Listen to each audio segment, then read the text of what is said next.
I can make some unassailable statements about what happens when you die. So you spend your life eating food. Food has a calorie content, and calorie is a source of energy. Calorie is a unit of energy. You bring it in, and then the energy is available for you to maintain your body temperature at nearly 100 degrees. It's 98.6. How do you keep something at 100 degrees when nothing else around you is? You're burning energy to sustain that, because biologically we need to be at that temperature to function, okay? You also need energy to walk and to move. That's why you eat food. The moment you die, what happens? You don't maintain the energy. Your temperature drops. How far does it drop? To room temperature. At a funeral, in the casket, if you touch the hand of the person in the casket, your first thought is, the body's cold. No, it's not. It's room temperature. But it's cold compared to 100 degrees. They're no longer burning this energy. Okay, so now, every one of your molecules has energy within it. If you get cremated, that energy gets released in the form of heat. And you heat the air, and that air radiates to space. You get buried, which is how I want my body to be disposed of. Bury me. Bury me. Because you know why? I don't want the energy content of my body to just get radiated out into space, of no use to anybody. Put me in the ground. Let the worms, microbes, come in and out of my body. And the energy content of my body that I had assembled over my lifetime, consuming the flora and fauna of this earth, my body then returns to them.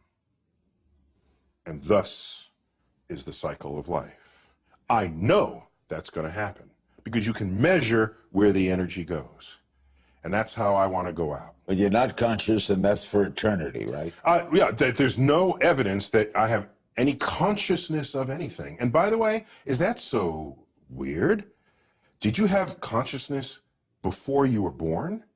Were you saying, how come I'm not on Earth? My gosh, I need to be on Earth. Or where am I? No, there's just the state of non-existence. And so I'm not given any reason. But now I am born, okay, and I can't stand the thought of non-existence. See, I already have existence. I accept okay, it is true. We fear death because we are born knowing only life. Right. I get that. However, I take another view, because I've been asked, if you could live forever, would you? Yes. Okay, we're done on the interview. Yes. No, okay, sure, that's an attractive idea. But the way I look at it is the knowledge that I'm going to die that creates the focus that I bring to being alive. The urgency of accomplishment, the need to express love now, not later.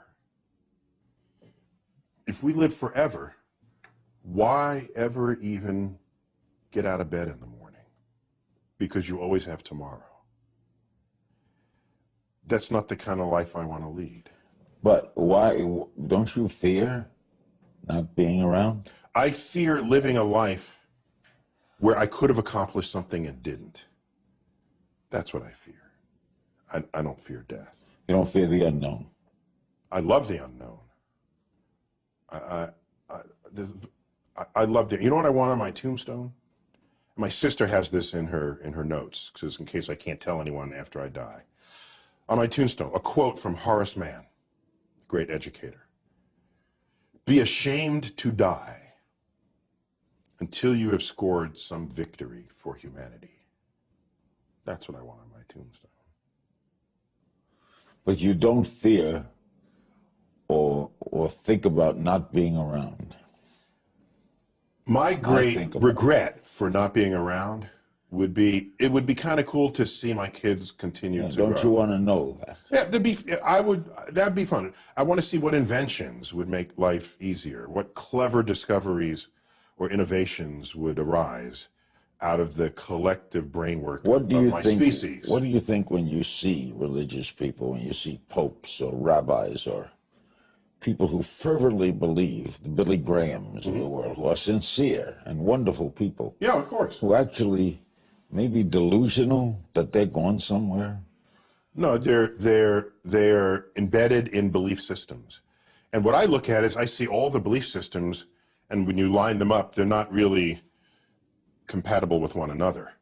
So whatever they're believing, it can't be a truth that applies to everybody, because other people believe what they do with no less fervor.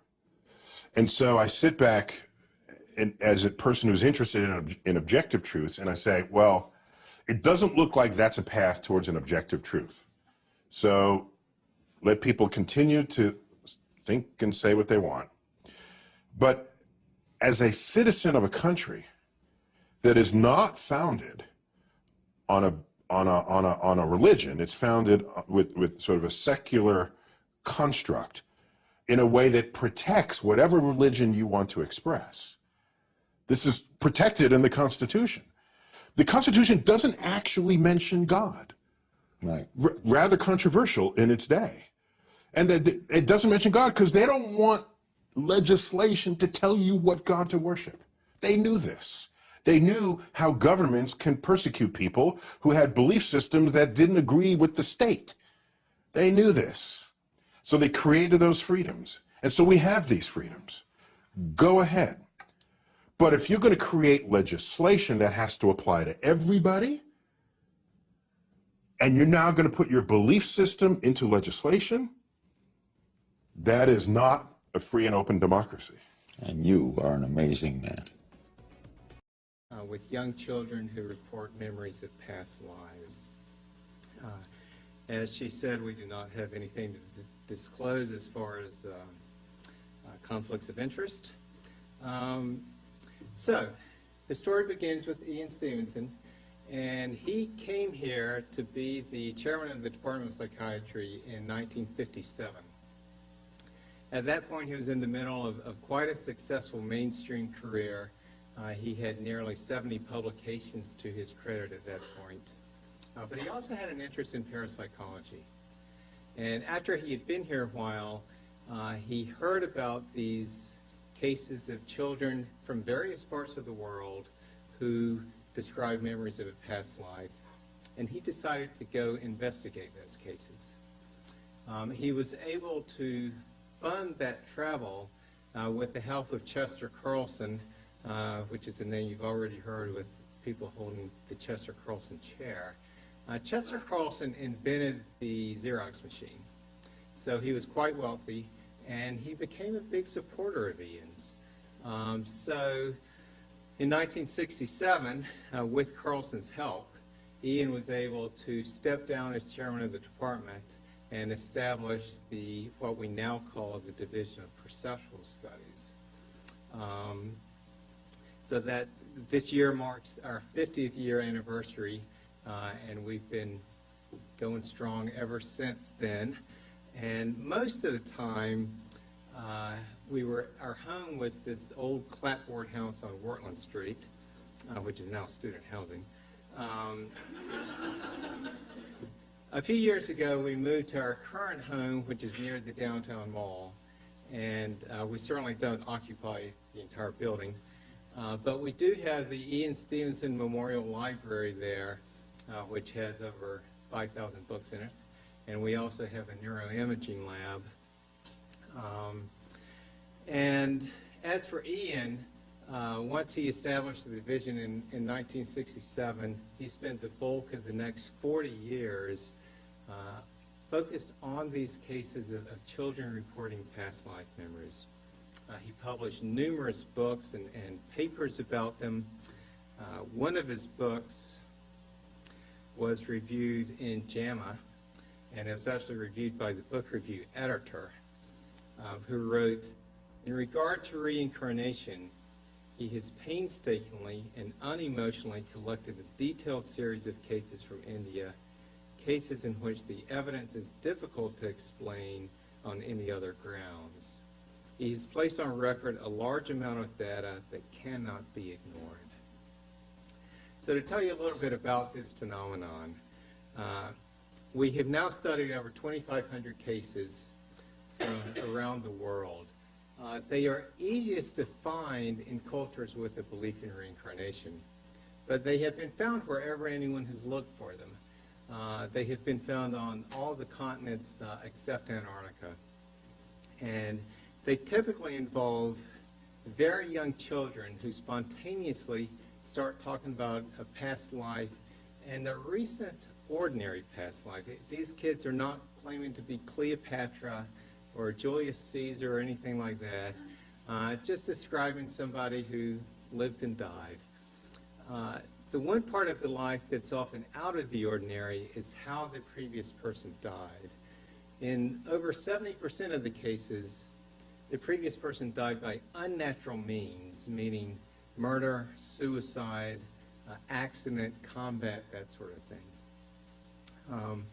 And often the kids, in fact, in most of the cases that we've investigated, the kids give enough details so that people have been able to confirm that somebody did actually live and die whose life matches the details that the child gave. Now, along with the statements, the children often show emotional or behavioral features that seem connected to the material they're describing. And I'll give you an example of that in a minute. In addition, some children even have birthmarks or birth defects that match wounds, usually the fatal wounds, on the body of the previous person. And Ian studied a lot of these cases. One was a little girl who remembered the life of a man who got his fingers chopped off as he was being murdered, and the little girl was born with her hands looking like that. There was a boy who remembered the life of a boy in another village who had lost the fingers of his right hand in a fodder chopping machine, and the second little boy was born with his hands looking like that, which is quite an unusual defect. And then there was a boy who remembered the life of a man who had been killed by a shotgun blast to the side of his head, and the little boy was born with just a stump for an ear and an underdeveloped right side of his face. Ian also listed 18 cases in which children were born with two birthmarks, ones that matched both the entrance wound and the exit wound on the body of a gunshot victim. Now, in recent years, we have focused more on American cases, and we can now say with certainty that this is not purely a cultural phenomenon that takes place in areas with a belief in reincarnation. Because we have lots of American cases, and most of them take place in families who had never believed in reincarnation before the children started talking about a past life. So I want to give you an example of a case, and then I'll turn things over to Bruce. This is a case that got some publicity a few years ago. It's a little boy named James Leininger. Oh, he's not so little anymore, but James was the son of a Christian couple in Louisiana, and his dad in particular was quite opposed to the idea of reincarnation before all this started. But around the time of his second birthday, James started having horrible nightmares multiple times a week in which he would be kicking his legs up in the air and screaming, "Airplane crash on fire, little man can't get out." And during the day, he would take his little toy airplanes and he would say, "Airplane crash on fire," and bam, he would slam them into the family's coffee table. He did this over and over again, and his parents are apparently tolerant people because their coffee table had dozens of scratches and dents from "airplane crash on fire," bam. So when you add that play to the nightmares that he was having, he really looked like a traumatized child, but he had not experienced any trauma, at least in this life. And then a little while after his second birthday, his parents were able to have several conversations with him during the day in which he could talk about these things. And he said how his plane had crashed on fire, how he had been shot down by the Japanese, and he said that he flew a Corsair. Now, I'd never heard of a Corsair, but it was a special plane that was developed during World War II.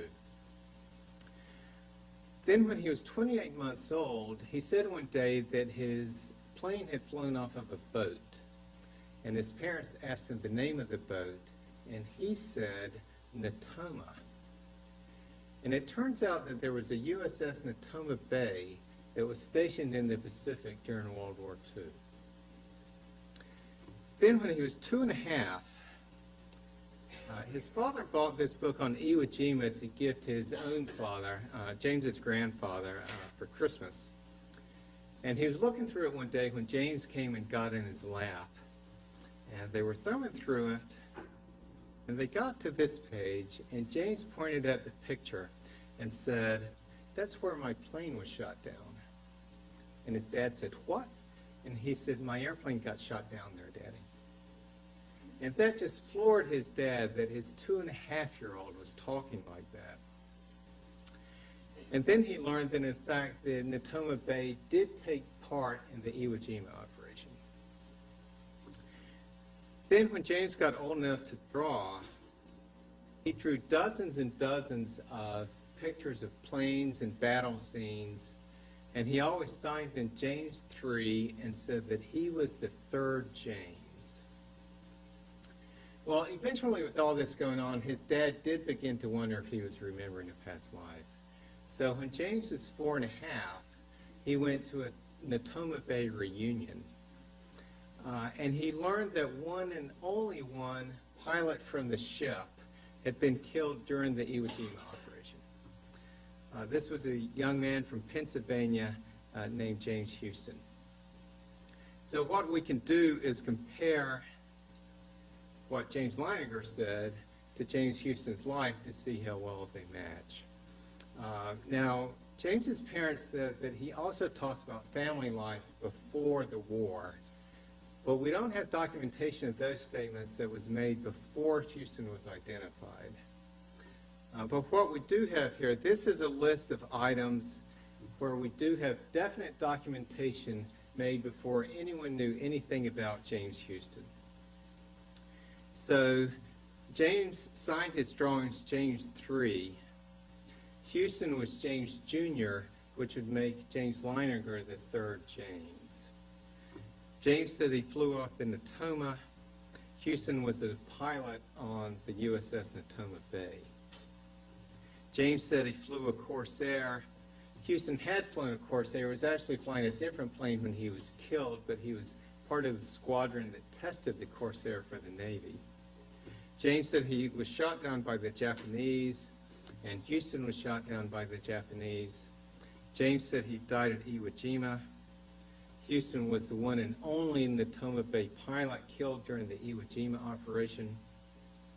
James said one day, quote, "My airplane got shot in the engine and crashed in the water, and that's how I died." Eyewitnesses reported that Houston's plane was, quote, "hit head-on right on the middle of the engine." James had nightmares of his plane crashing and sinking in the water, and Houston's plane crashed in the water and quickly sank. And James said one day that his friend Jack Larson was there, and Jack Larson was the pilot of the plane next to Houston's on the day that he was killed. James is now 18 years old. He graduated from high school last spring, and he has now joined the Navy. So with that, I will turn things over to Bruce Grayson.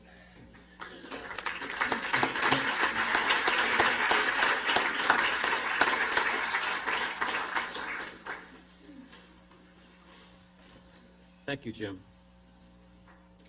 Among the phenomena that we've been studying at the Division of Perceptual Studies, or DOPS, for the past 40 years have been near-death experiences, or NDEs.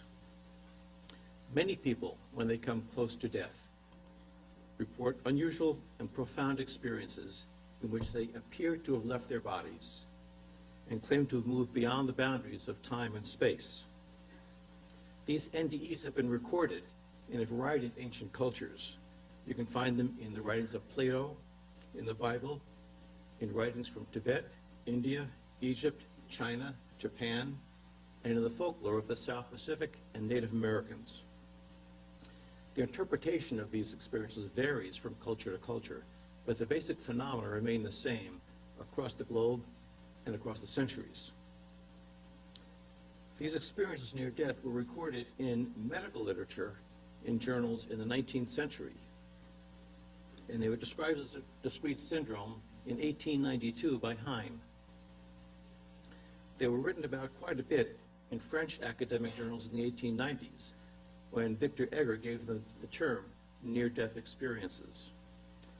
That term became popular in English in 1975 when a book was written by a UVA intern named Raymond Moody called Life After Life. There remains some controversy now about what causes NDEs and what their ultimate meaning is, but there's no question about their incidence or their impact on people. A variety of studies here at UVA and in Europe and the UK suggest that they occur to about 20% of people who have a documented cardiac arrest in study after study. We at UVA have developed a model of the NDE and a scale to quantify the depth of NDEs that's been used in hundreds of studies around the world. It basically looks at NDEs as being composed of 4 component parts: changes in thought processes, changes in emotional states, apparently paranormal phenomena, and what seem to be otherworldly phenomena. The changes in thought processes include a sense of time being distorted. People often talk about having a sense of timelessness, thinking being faster and clearer than usual, having a life review or panoramic memory where your entire life flashes before your eyes, and a sense of sudden understanding or revelation where everything becomes crystal clear. The changes in feeling include a sense of peace and well-being, feelings of joy, a sense of oneness or cosmic unity, and an encounter with what seems to be a loving, warm being of light. The apparently paranormal features include extraordinary sensory vividness. People report seeing colors they have never seen on Earth, hearing sounds they've never heard before, having what seems to be frank extrasensory perception of things going on elsewhere, visions of the future, and a sense of leaving the physical body. The otherworldly features include being in an otherworldly realm, an unearthly or mystical realm, encountering some mystical being or presence, seeing deceased spirits or religious spirits, and coming to a border or point of no return beyond which you can't come back. Now, most NDEs, in fact, have a combination of all 4 of these elements to varying degrees. As an example, let me give you the report of one woman who had the following experience. She said, "During the war, I was very ill in the hospital. One morning, the nurse came in and found me showing no sign of life whatever. She called the doctors, to whom I also appeared dead, and I remained so, they told me afterwards, for at least 20 minutes. I became aware of a brilliant light and felt drawn toward it. It seemed that time was different or non-existent there, wherever there was. The light was beautiful to look at and projected feelings of unconditional love and peace. Looking around, I found myself in a beautiful green undulating country. I then saw a young officer with a few soldiers approaching. The officer was my favorite cousin, Alvin. I did not know that he had died, nor had I ever seen him in uniform. But what I saw of him was confirmed by a photograph I had seen many years later. We spoke for a few minutes, happily, and then he and the few men with him marched off. Then a presence beside me explained that these soldiers were allowed to go and greet others who were dying and help them meet their death. My next vivid recollection after this was of looking down from about ceiling height onto a bed on which lay a very emaciated body. There were white-coated doctors and nurses around it. I yelled out to them, but they couldn't hear me. I could see everything clearly and felt warm, safe, and peaceful. In a few moments, I was looking up at them and feeling a sensation of intense disappointment. I had come back from something so lovely and so utterly satisfying. 2 days later, the doctor told me that I was lucky I didn't die. I told him that I did.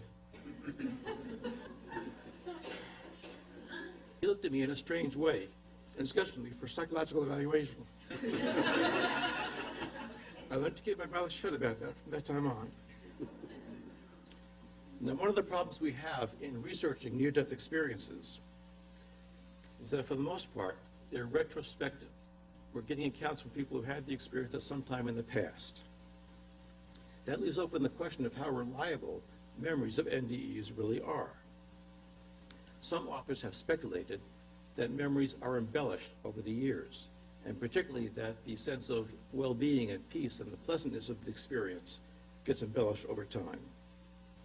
Because we've been studying these experiences for 4 decades now, we're able to address this question.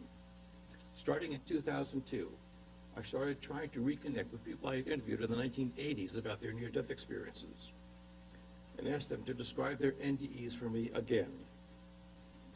What we found, going the wrong way here, is that the NDE scale scores measuring the depth of the NDE were the same now in the 2000s as they were in the 1980s. And that held true for all 4 of the components: changes in thinking, changes in feeling, paranormal, and transcendental. So memories of the NDE are indeed reliable over years, and that suggests that retrospective research is also reliable. Another important question about retrospective reports of NDEs is whether they're influenced by cultural beliefs. We know that people's cultural beliefs influence how they interpret their perceptions. We see what we expect. For example, near-death experiences in third world countries do not talk about entering a tunnel the way Americans do. They may talk about entering a cave or a well. One truck driver who I interviewed talked about entering a tailpipe. So you tend to use whatever cultural metaphors are at your disposal to describe the phenomenon. So our NDE is just reporting what they expect to happen when they come close to death. The image of NDEs that most people have nowadays is the one described by Raymond Moody in 1975. Now, we've been collecting NDEs here at UVA since the 1960s, years before Moody's book came out. So we compared 24 experiences we collected in the 1960s with 24 recent experiences that were matched with the original ones in terms of age, race, gender, religion, cause of death, and proximity to death. What we found is that the features that Moody reported were reported just as often before the experience and after the experience, no matter what we looked at. The out-of-body experience, the feeling of peace, meeting others, a being of light, noises, or life review, all reported before Moody had described them as often as they are now. And that also held true for the after effects that Moody reported. Attitude changes, loss of fear of death, difficulty telling others, belief in survival after life, and corroboration of extrasensory perceptions, all reported as often before Moody described them as after. So reports do not seem to be influenced by the widespread public knowledge of NDEs, although the interpretation of the phenomena may be influenced by culture. The actual experience appears not to be. But even though these memories of NDEs are reliable and consistent over decades, that doesn't establish that their memories are real events, rather than memories of fantasies or hallucinations. To test that possibility, we used the Memory Characteristics Questionnaire, which was designed to differentiate memories of real events from memories of imagined events. This Memory Characteristics Questionnaire taps into 5 aspects of memories that reliably differentiate memories of real from imagined events. It includes the clarity of the memories, including the visual detail, sensory aspects like sound, smell, taste in the memory, contextual features like the memory for location and spatial arrangements, thoughts and feelings during the recalled event, and the intensity of feelings both during the event and now, remembering it. We asked people who had come close to death to rate their memories of that event, and also of real events that happened around the same time in their lives, and also about an imagined event from that time in their lives. What we found is that for those people who had NDEs, the near-death experience was remembered with more clarity, more detail, more context, and more intense feelings than real events from the same time period. NDEs were recalled as realer than real events to the same degree that real events were remembered as realer than the imaginary events. On the other hand, people who did not have NDEs reported their close brush with death to be as real as other real events, but not realer. So NDEs are remembered with great consistency over decades and are recalled as realer than real. How do we explain them? There are no variables that we found yet that can predict whether someone's going to have an NDE, either age, race, gender, religion, religiosity, or mental illness. There's been lots of speculation about physiological variables that may be involved in NDEs. But the bottom line is that it's hard to reconcile enhanced mental function, thinking and perception being clearer and sharper than ever before with impaired brain function as you have in deep anesthesia or cardiac arrest. So why are near-death experiences of interest to health professionals? One reason is that there's a consistent pattern of after effects from near-death experiences, changes in beliefs, attitudes, and values. And these have been corroborated with long-term studies and interviews with significant others. We see increases in spirituality, a sense of concern or compassion for others, appreciation of life, a sense of meaning or purpose, confidence and flexibility in your coping skills, and a belief in post-mortem survival.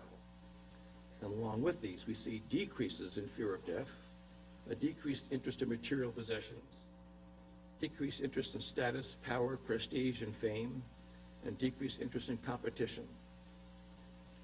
A second reason that NDEs are important to us is for what they suggest about survival of bodily death. As Dr. Tucker mentioned, our division was founded to explore the possibility that something may survive after death, and NDEs do provide some evidence on that question. For example, we have enhanced cognition when the brain is impaired, such as by anesthesia or cardiac arrest, which suggests that the mind is not just what the brain does. Second, we have accurate perceptions from an out-of-body perspective.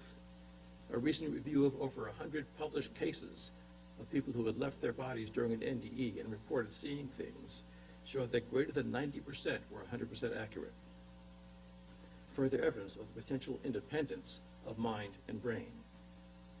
Third, we have accurate information that's imparted by deceased visitors in the NDE, such as the location of an important document or hidden treasure, which is evidence that these are encounters with interactive beings, not just mental images of the deceased.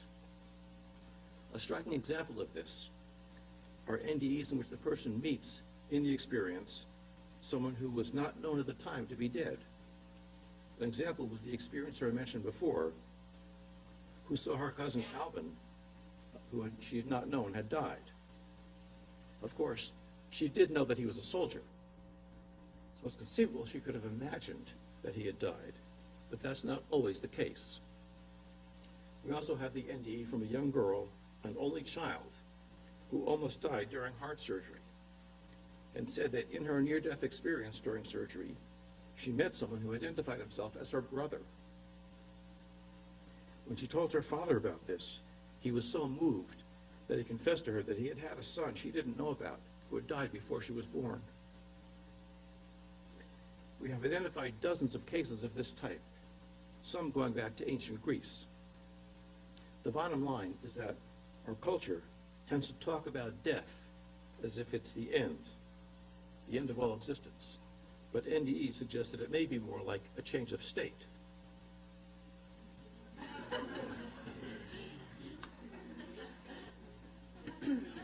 to turn things over now to Dr. Kim Penberthy.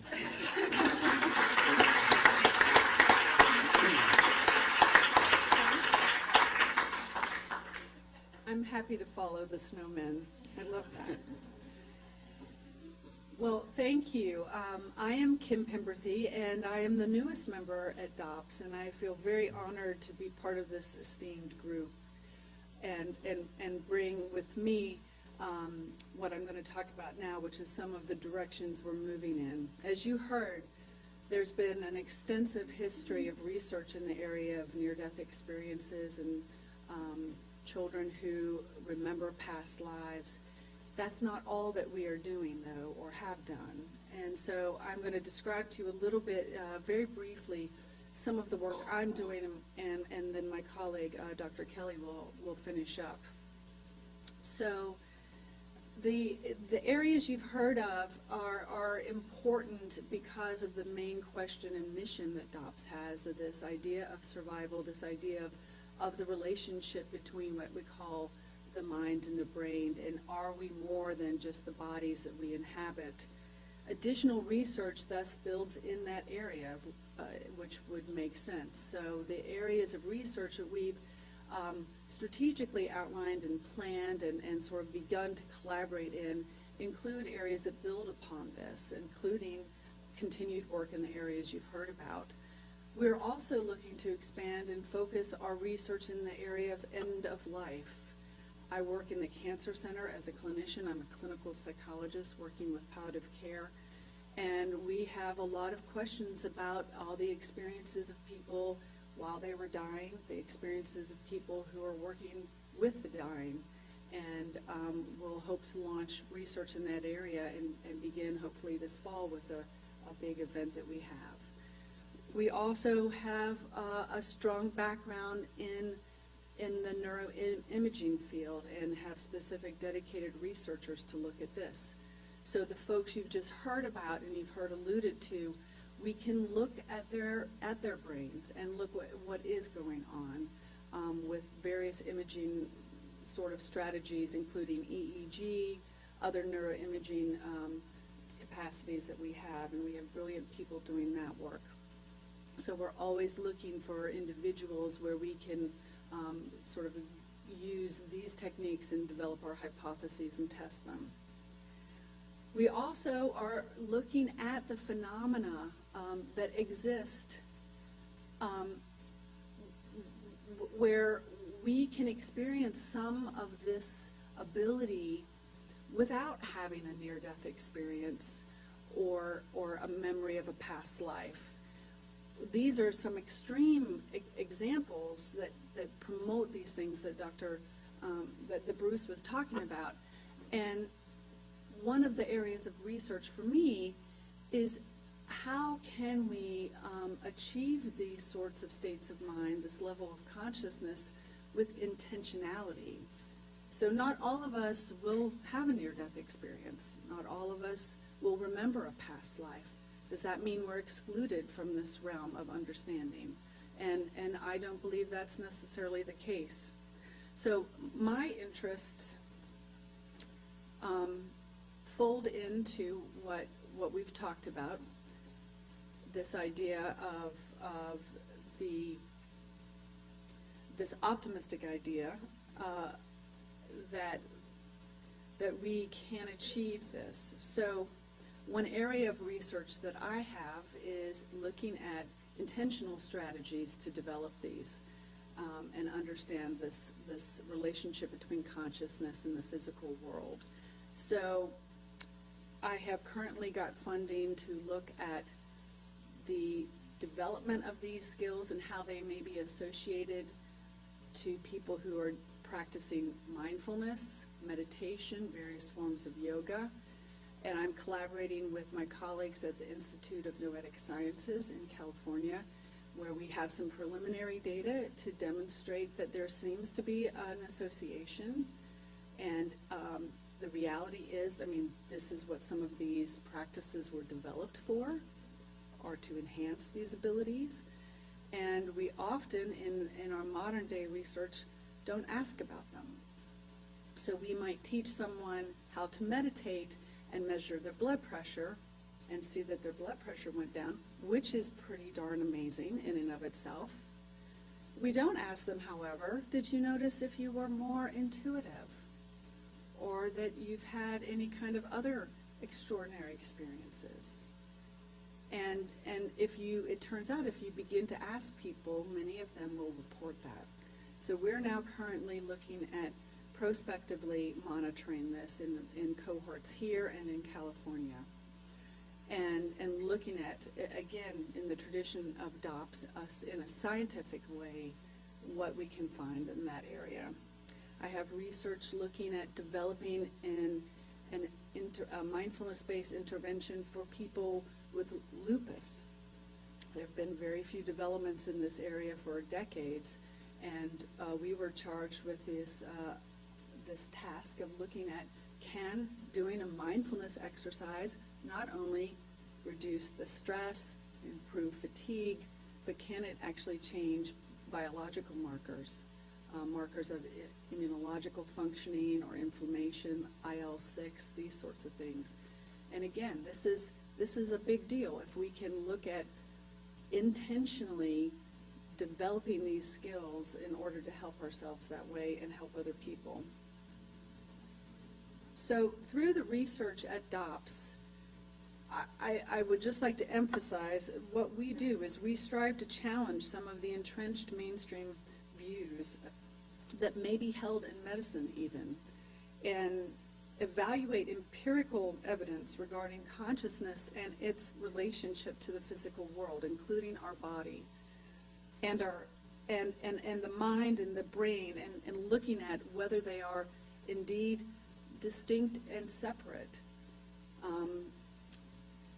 This is the work we do, and I'm going to hand it over to my colleague to discuss this a bit further, because it's important to understand the ramification of what this might mean, not just for ourselves, our health, our well-being, but I would challenge you to think about for the future of our Earth and our people as a race. So thank you.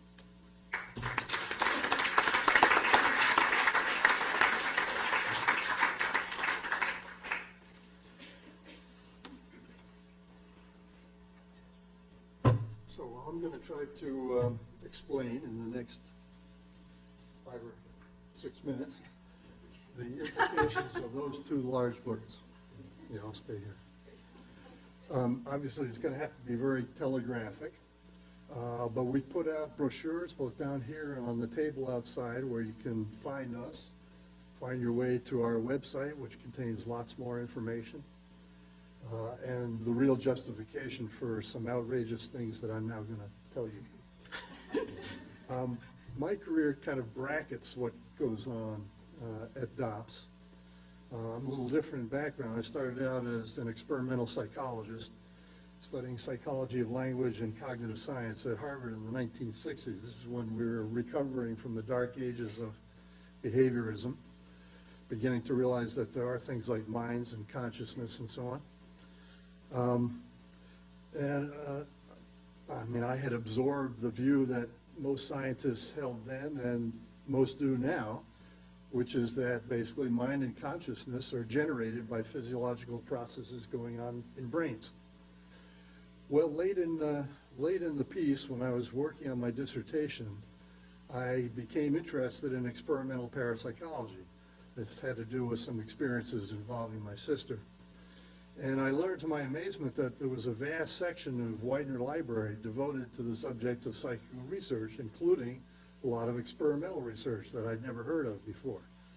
And so I began reading it and eventually decided, well, this stuff looks really interesting, and if it really happens, something's fundamentally wrong with our basic scientific outlook.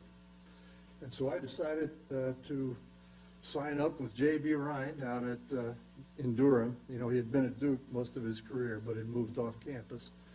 And so I started there at the usual $400 a month, 6-month trial period. And there were lots of idealistic young people who clamored to occupy those few slots. Within a month, I met a guy who erased any doubts I still had about the existence of the basic phenomena that Ryan was studying. This guy could do basically anything we asked him to do. He succeeded at controlled psi tasks at prodigious levels of statistical significance. So the first take-home lesson is, whether we like it or not, psi phenomena exist as facts of nature, and science is going to have to come to grips with that fact somehow. I had also gotten interested because of some things we found out about this guy in the possibility of measuring brain waves in relation to his performance in these tasks. And I won't go into that in any detail, but I'm happy to say that even though it kind of petered out at that time, this was in the School of Engineering, Electrical Engineering Department at Duke, where I encountered my colleague Ross Dunseith over here. Raise your hand. We spotted him. He was an undergraduate at the time. He's been with us ever since. Anyway, that group was there. We made some headway, but the technology really was not up to it. We laid the kind of conceptual, technical foundations, but couldn't do many of the things we hoped to do. We now have established at DOPS a really first-class neuroimaging facility and can begin to do things now that we could only dream about back in the 1970s. Okay, but now we come to the other part closer to this. I had to give up psycho research for a good long time, worked in neuroscience at UNC Chapel Hill, all the UVA enemies, right, the core. Yeah, and we did some good things there and continue to develop our EEG techniques and so on. But I was anxious to find a way back into the field, and actually married one of Ian's longtime research collaborators, Emily Williams, in 1998, and retired early and moved here in 2002 so that we could work intensely on the first book, Irreducible Mind. Now, the way that came about was that Mike Murphy, who you may know as the co-founder of Esalen Institute out in Big Sur, California, which is now an island, apparently, by the way, due to the recent storms. He's an amazing man, much like Ian. In fact, we dedicated our book to Ian and Mike jointly, even though they never met in the flesh. They're both kind of descendants of the original founders of psychical research, that is, in the breadth of their scientific vision. Mike was well aware of the prevailing view in neuroscience, and that if that view is correct, there can be no survival, period. And that's an inescapable fact. If mainstream view of production of mind and consciousness by physiological processes in the brain is correct, there can be no survival. That's the fundamental biological objection to survival. And it's been elaborated ad nauseum in a recent book called The Myth of an Afterlife. Anyway, we started by just reviewing evidence for survival, which Mike was very interested in. But we gradually realized that we needed to undertake a much bigger project in two stages. Irreducible Mind is the first stage, where we assembled in one place a whole lot of empirical evidence that we think disproves the conventional view of mind-brain relations. We incorporated all of the experimental parapsychology and survival research by reference. We didn't want to make it a book about science survival, but we wanted to use that evidence. So there's a big annotated bibliography in there. But we then went on to describe a variety of other well-documented empirical phenomena that are difficult or impossible to explain from a conventional point of view. And I won't go through it. They include things like extreme physiological influence, the manufacturing of things like stigmata or hypnotic blisters, even blisters having a specific geometrical form. They include in particular cases of the sort that Bruce talked about, near-death experiences under conditions such as deep general anesthesia and or cardiac arrest. And those are crucial because these things are happening under conditions that 99% of contemporary neuroscientists believe are, the conditions which neuroscientists believe are necessary for conscious experience have been abolished. And that can be shown categorically. The way we know that they had the experiences during the time of unconsciousness is that they can sometimes report things correctly, things that happened during that period. And there are subtle arguments about all that, but that's the basic idea.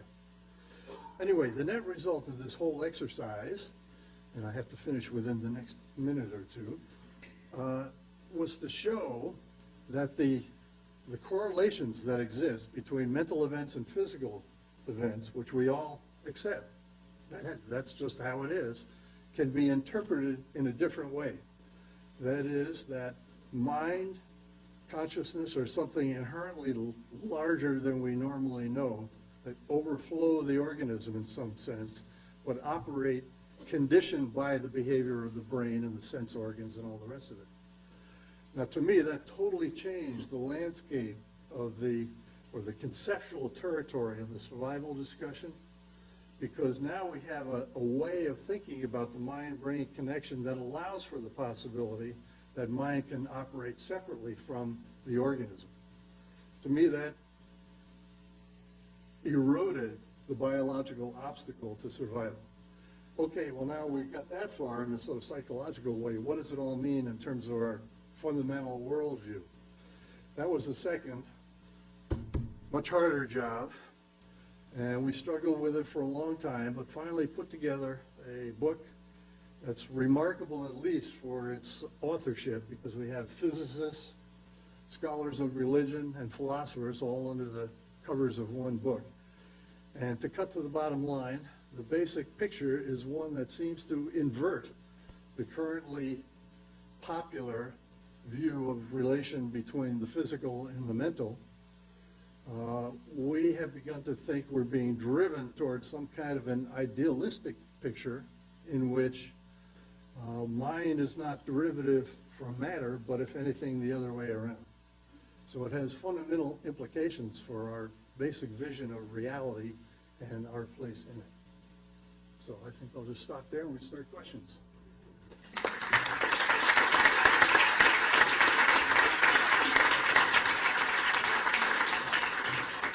Thank you. Thank you for four wonderful presentations. I dare say this is a mind-expanding session. And we are open to your comments and questions. We have a couple of mics we can bring to those of you who have questions. I would ask that you please identify yourself before you make your comment or ask your question. And you may direct your question to any or all of the presenters. Who would like to start? Bob? I'm Bob Reynolds, a retired professor of medicine here and used to be a vice president, and I find this material absolutely fascinating and mind-boggling. I'm reminded of a book made into a recent movie called Heaven is for Real, and it tells the story of a 3 or 4 year old boy who has a ruptured appendix and I presume had a near-death experience, and as he gets older he tells the family about what he experienced. Would you categorize this as one of your near-death experiences and the story that came with it? Well, I would certainly characterize it as a near-death experience. There are a lot of questions about this particular case. He was a 4-year-old boy, as you said, and his parents were quite religious. In fact, his father was a pastor, and there's a lot of suggestion that his account was kind of filtered through the parents' belief system. That does not, of course, change the phenomena that he reported. He did, in fact, encounter some deceased relatives that he didn't know and so forth. So there are some phenomena that classify as a legitimate near-death experience, although the trappings may be colored by his family's belief system. Hi, I'm Nita Regal. I'm a retired nurse practitioner. First, I want to give a shout out to Dr. Tucker's books for anybody who hasn't read them. They're really extraordinary, and I think it underscores the rigor of your research. But I have a question for Dr. Grayson. When I was a nurse practicing in the coronary care unit, I had a few patients that I can recall that had, or that talked about what sounded like near-death experiences. But there was one patient in particular that it was so disturbing. I mean, I still remember his name and the vision because it was really unsettling to him. It was not a pleasant experience. It was he actually saw on a rainy day, it was during a cardiac arrest, he talked about being up in the room, being able to see things going on that were confirmed. But then he talked about this experience where he actually saw his funeral. It was a horse-drawn carriage. It was very, very unsettling to him. So it was not that peaceful, sort of calming effect. Have you come across any experiences like that? I don't know if it was a near-death experience or not, but it was just very different from anything I'd ever heard. Yeah. There certainly are a number of experiences that seem to qualify as near-death, but they are not pleasant. We don't know how many there are because it's hard to get people to talk about these things. Most people who have studied the phenomena say that between 1 and 10% of people who have a near-death experience will have an unpleasant one, although again, it's hard to say because they don't talk about them.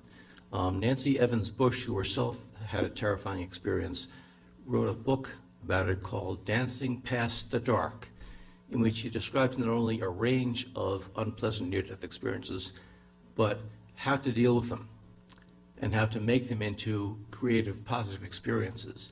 Most mythological heroes' journeys include travels through terrifying travails to get to the final enlightenment or goal.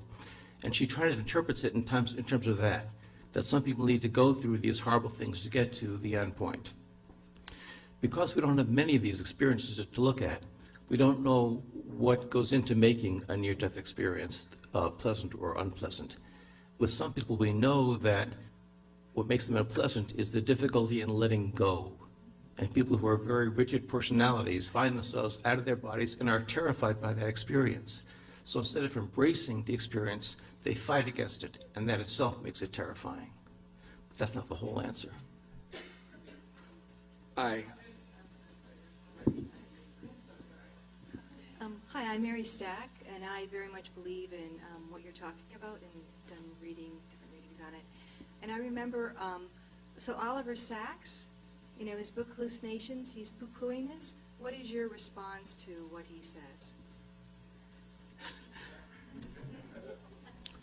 Oliver Sacks presents the standard materialistic position that the brain creates the mind, and he pretty much discounts all the phenomena that we look at and credit.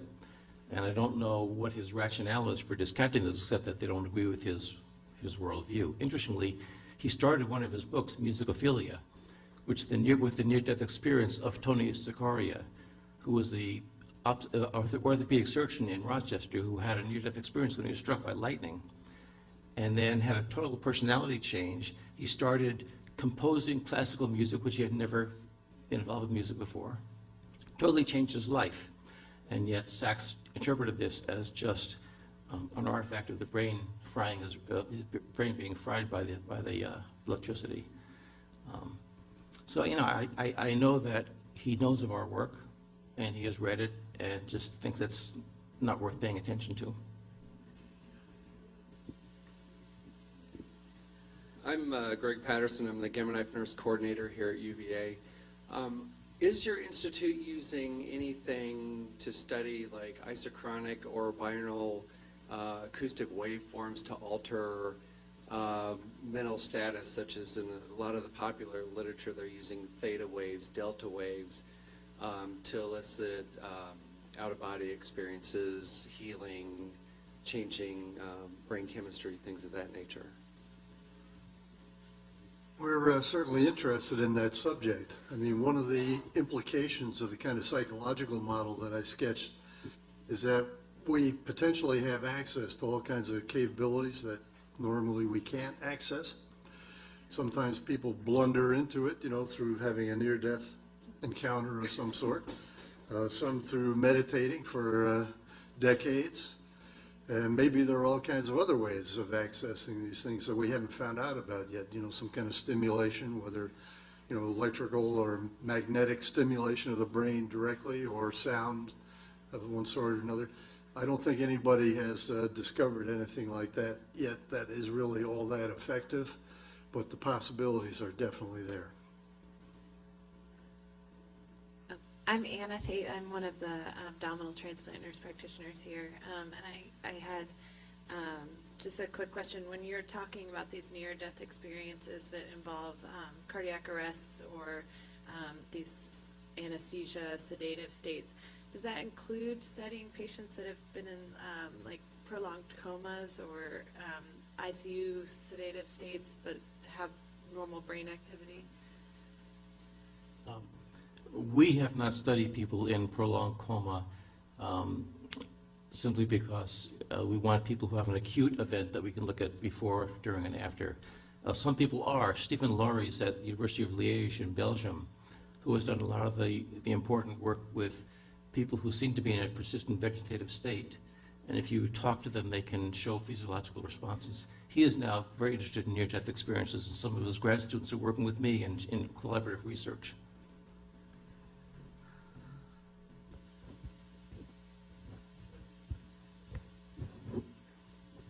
Hello, I'm Victoria. I'm UVA student. I have a question. Is there a scientific explanation why people who experience clinical death have this, that some parts of their brain are activated or they have external powers?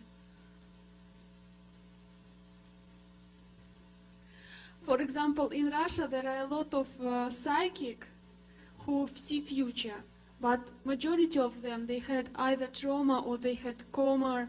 And do scientists explain what happens in the brain that after experiencing death, they have these powers? Yeah. I don't think we have the answer to that yet. We certainly have a lot of anecdotal evidence that people claim all sorts of abilities after the NDE that they didn't have before. It's difficult to study these with neuroimaging, for example, because a lot of them can't do these things on demand. There have been a few people we studied in the lab that it has who claim to be able to do these things on demand, but to do most neuroimaging techniques, you have to be physically still while you're being imaged. And a lot of these people have trouble doing that. But we are still looking for people who can manifest these abilities at will, that could do it in a way that we can do neuroimaging with. Hi, my name is Libby Rexroyd. I'm a nurse coordinator in the surgery department. I'm just curious, how do you find your subjects? Do they come to you, or are you made aware of these incidences, or just, how you come about finding them? Well, these days they find us. They go online, if a child is talking about a past life, or if somebody has a near-death experience or extraordinary abilities, then they find Ed's lab. And so it would be very hard to go out and find people, but fortunately it's very easy these days for them to find us. If I could add to that, though, it's the hardest part of our job is finding suitable people to work with in our lab. So if anybody knows of anybody who has these kinds of unusual skills, send them our way, please. Over here, Dan Grogan. Unless I missed something, the only percentile correlation you looked at was, or mentioned, was cardiac events and trauma, suicide, war. Does that aspect, or I assume you were looking at the highest correlations, but connecting cause of death with NDE percentages, does that area lead you in any other direction, or is there what's the current theory about why those areas correlate? And then I'd also be interested in your view of the young man, James III, and his personality, or in the Western context, rebirth or reincarnated folks, what they bring to society after that in the arc of their life. I'll take the NDE part first.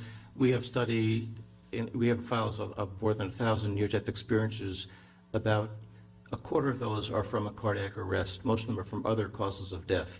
The problem with a lot of these cases is that it's hard to know how close they were to death because they happened in a car accident or in places with them not being monitored.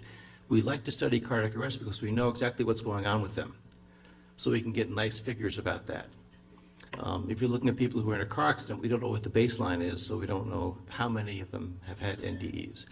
So it's neater to do research with cardiac arrest, but we do study other people as well. And in fact, we have not found that the way you come close to death has any impact on the type of near-death experience that you're going to have. There are some exceptions, like people who are intoxicated at the time or under the effect of drugs tend not to have as many NDEs or to have shallower, quote, NDEs than people who are mentally clear at the time. So as far as the question of what children who remember past lives, sort of what they then take with them into their life, most of the children, by the time they get to be 6 or 7, stop talking about this stuff and then just go on with their lives, as far as we can tell. Now, some of them as adults say that it did give them more sort of a spiritual outlook. But, I mean, for the most part, they seem to be pretty much like the rest of us. They're certainly not little mystics or anything like that. They're just kind of typical kids. We've done psychological testing with some of them. The only thing that really showed up is they tend to be quite intelligent, but otherwise that they're pretty much just like everybody else. So we've come to the end of our hour, but obviously not to the end of your questions. So you'd be welcome to come down and talk with the presenters following the program. We invite you to join us next week, March 1st at 12 noon, please, because we're combined with Medical Grand Rounds. We have Gerard Clancy here with us, who's president of the University of Tulsa in Tulsa, Oklahoma. He's also a psychiatrist. He will be talking about a story of success in reversing urban health disparities. So please join us then at noon next week. Please now join me in thanking members of the Division of Perceptual Studies for a fascinating hour. I grew up in a family of farmers, came from a long line of dairy farmers. My grandfather not only ran the farm, he worked construction, and he was in the Great Depression. He was a prize fighter at night. He'd go out and bare-knuckle fight to pick up extra money to make ends meet until my grandmother found out, and then that came to a rapid halt. My father, who was also in the military and a cowboy, he wouldn't pull out his napkin and pen. He would sit us around the breakfast table, and he would count up the livestock. Well, there's this many cows and this many calves, and you've got that many horses out there. And he used to refer to it as heartbeats. He would look at his sons, and I come from a family of all boys, had 2 brothers, quite rough and tumble. He'd say, "You've got 142 heartbeats today to take care of, and I expect you do that." And that's how he would put us to work, with this responsibility, integrity. That's what I love about the researchers. They get that. They know what responsibility and integrity is, and they will hold that line. So it's an honor for me to be here in this company to simply share my experience. Tracy mentioned I have written a couple of books and became a best-selling author almost by accident. I had no intention of being a writer. I had no intention of being a speaker. That was never on my radar. I was an artist. I loved art. I was a creative director at an ad agency. I loved concepts and ideas. But what happened to me many years ago shifted everything, and it has been almost 19 years since I had the accident. And I was speaking to some folks before we got started here, and the accident will become the pinnacle of everything that shifted in my life. My life will forever be before the accident and after the accident.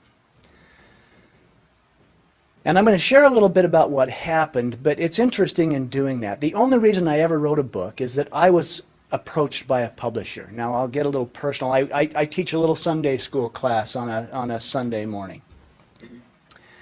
And I was even reluctant to share some of the things that had happened to me in that setting. This was many years ago, and I mentioned just a little bit about it. And there was a woman in the back that came up and said, "Hey, gosh, I want to introduce you to a guy at the university, at one of our universities there in Utah. And she said, he studies these things, these out-of-body or unordinary experiences, and I'd love to have you talk to him about what happened to you. And I was reluctant. After the accident, I didn't speak about it to anybody.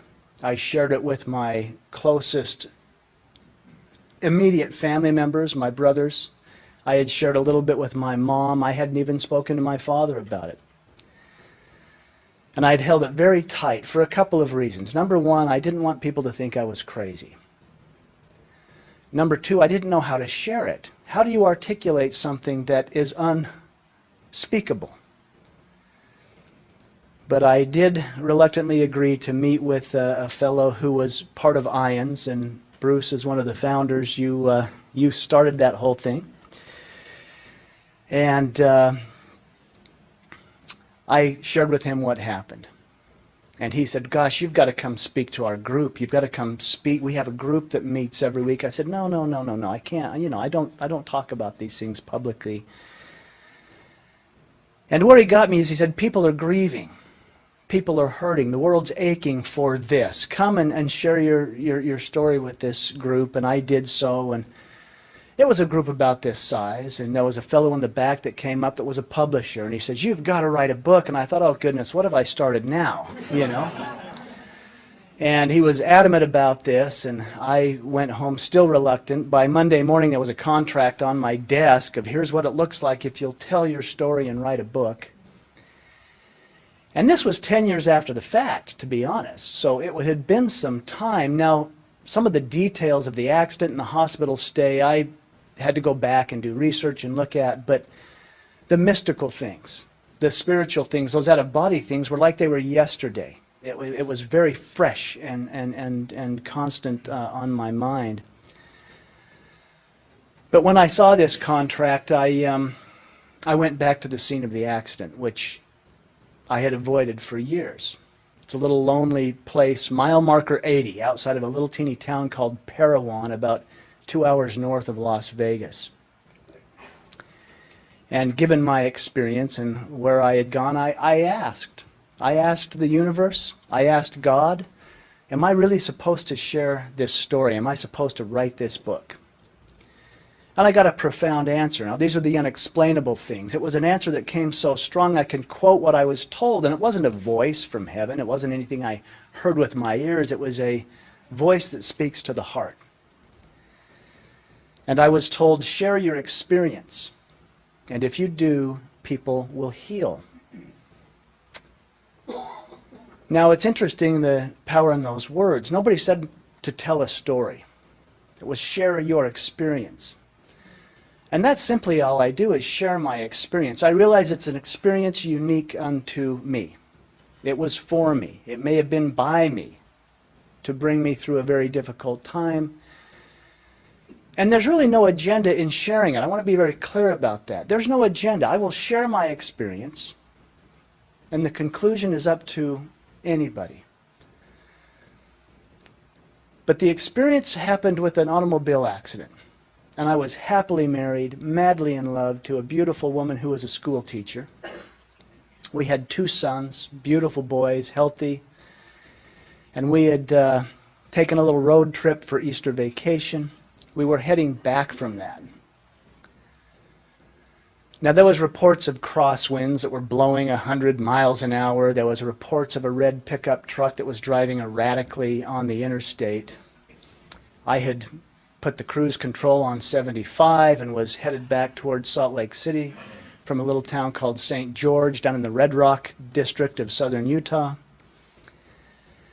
And the most difficult part about the story is I believe I may have dozed off at the wheel for just a moment. Now, when I say that, those words are important too. There's things I believe, and I realize that's just a belief. There's things I hope for, and I also realize that's just hope.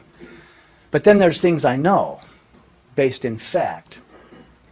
I believe I may have dozed off at the wheel, just briefly, swerved and overcorrected the car and lost control. It began to roll, not off the road, but down the road. at 75 miles an hour. I blacked out for most of that, but when the car came to a stop, I was completely conscious, super conscious. I mean, it was probably the worst situation of mayhem. The first thing I heard was my 7-year-old son crying in the back seat of the car. And as a father, I thought, well, I've got to get to him. I have got to get to my son. That's when I realized I could not move. I was pinned either to the floorboard or the seat. I was struggling to breathe. I couldn't see very well. And I did feel like I was going to pass out. Now, what had actually happened is that both of my legs had been crushed and shattered. My left leg was eventually amputated above the knee. My right leg was a mess and still is pinned together. My back had been broken in a couple of places, but ironically the spinal column not damaged. My rib cage had been crushed. My lungs were collapsing. My right arm had almost been torn off. There was no muscle through the rotator cuff or anything still attaching it. And then the seatbelt had cut through my midsection and ruptured my intestines. I was a mess. I was unaware of that. All I knew is I had a little boy crying in that back seat, and I wanted to get to him. And that's when things shifted. In that absolute mayhem, I realized no one else was crying. It was in that moment that I knew that my beloved wife and my youngest son were deceased. And it was more than recognizing, it was feeling it. There was a feeling that, oh my goodness, they're gone. Now that's the worst hell a man could ever be in. You know, I'm pinned, I can't breathe, I've got a child crying, I know half the family's gone, and I was driving the car. In that horror and mayhem, suddenly there was calmness. And I thought, have I lost consciousness? What has happened here? I felt this calmness, and it didn't feel like everything going black like you see in the cartoon. It was as if everything became light.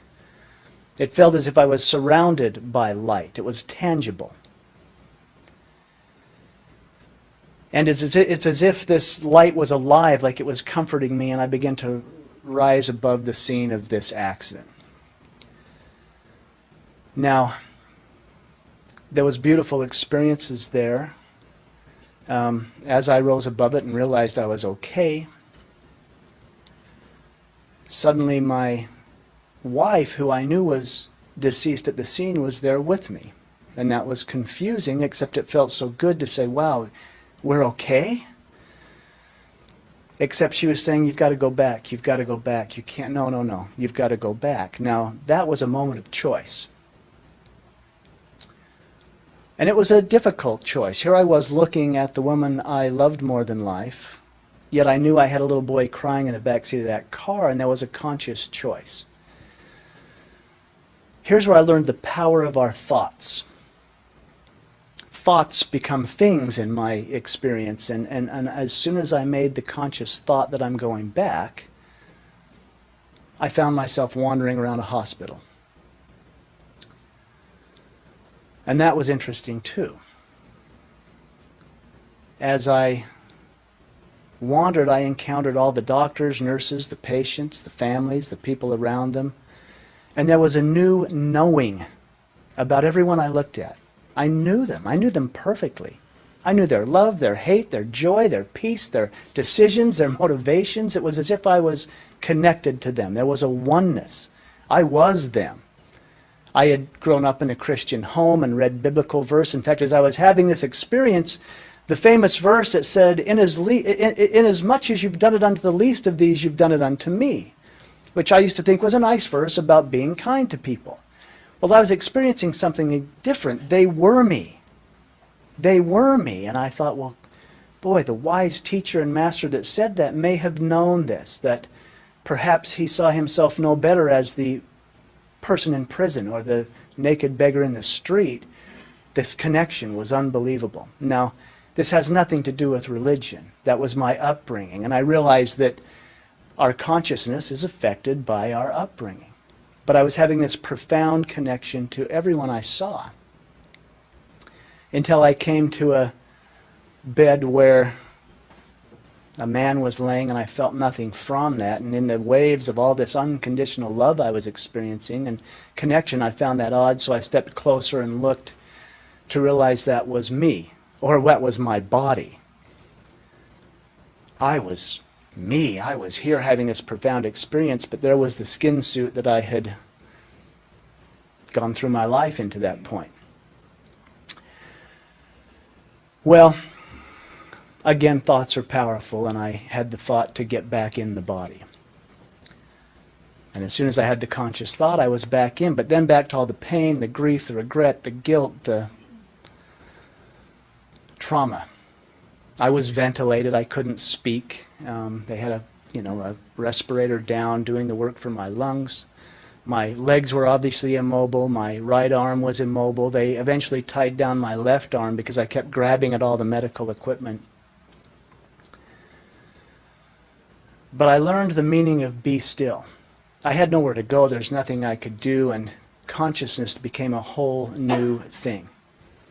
I would experience my consciousness being in the body, out of the body, in this room, in that room. It was as if I had one foot in this realm and one foot in another realm for many months. I was in ICU for 3 months.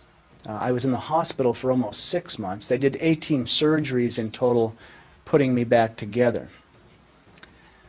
I had profound experiences, even in one holding my deceased son, my little toddler son that passed away in the accident, in those other realms. Holding him and kissing him and saying goodbye when I felt as if the whole universe embraced me, and in that moment everything made sense, even though it was mayhem on this realm.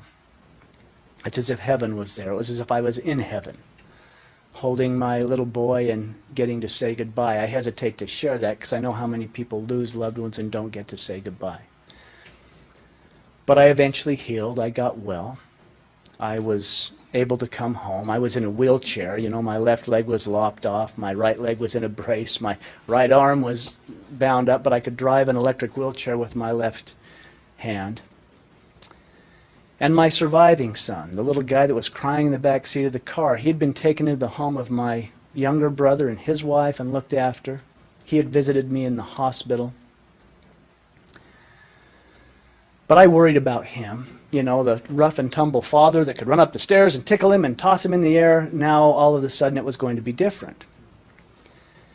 And my brothers, who were very supportive, they brought me home. They were lifting me out of the car to put me in the wheelchair. I couldn't transfer with one arm, and still 2 legs that weren't working. One was gone. But I saw my son looking out the window of the house as they were lifting me out of the car and putting me in the chair, and he came running out as I situated myself and headed toward the ramp my brothers had put together. And he ran toward me, then he ran right past me. And I thought, well, I knew this was going to be hard. I knew this would be rough on him. And I made my way toward the front door and turned to the chair, navigating up the ramp.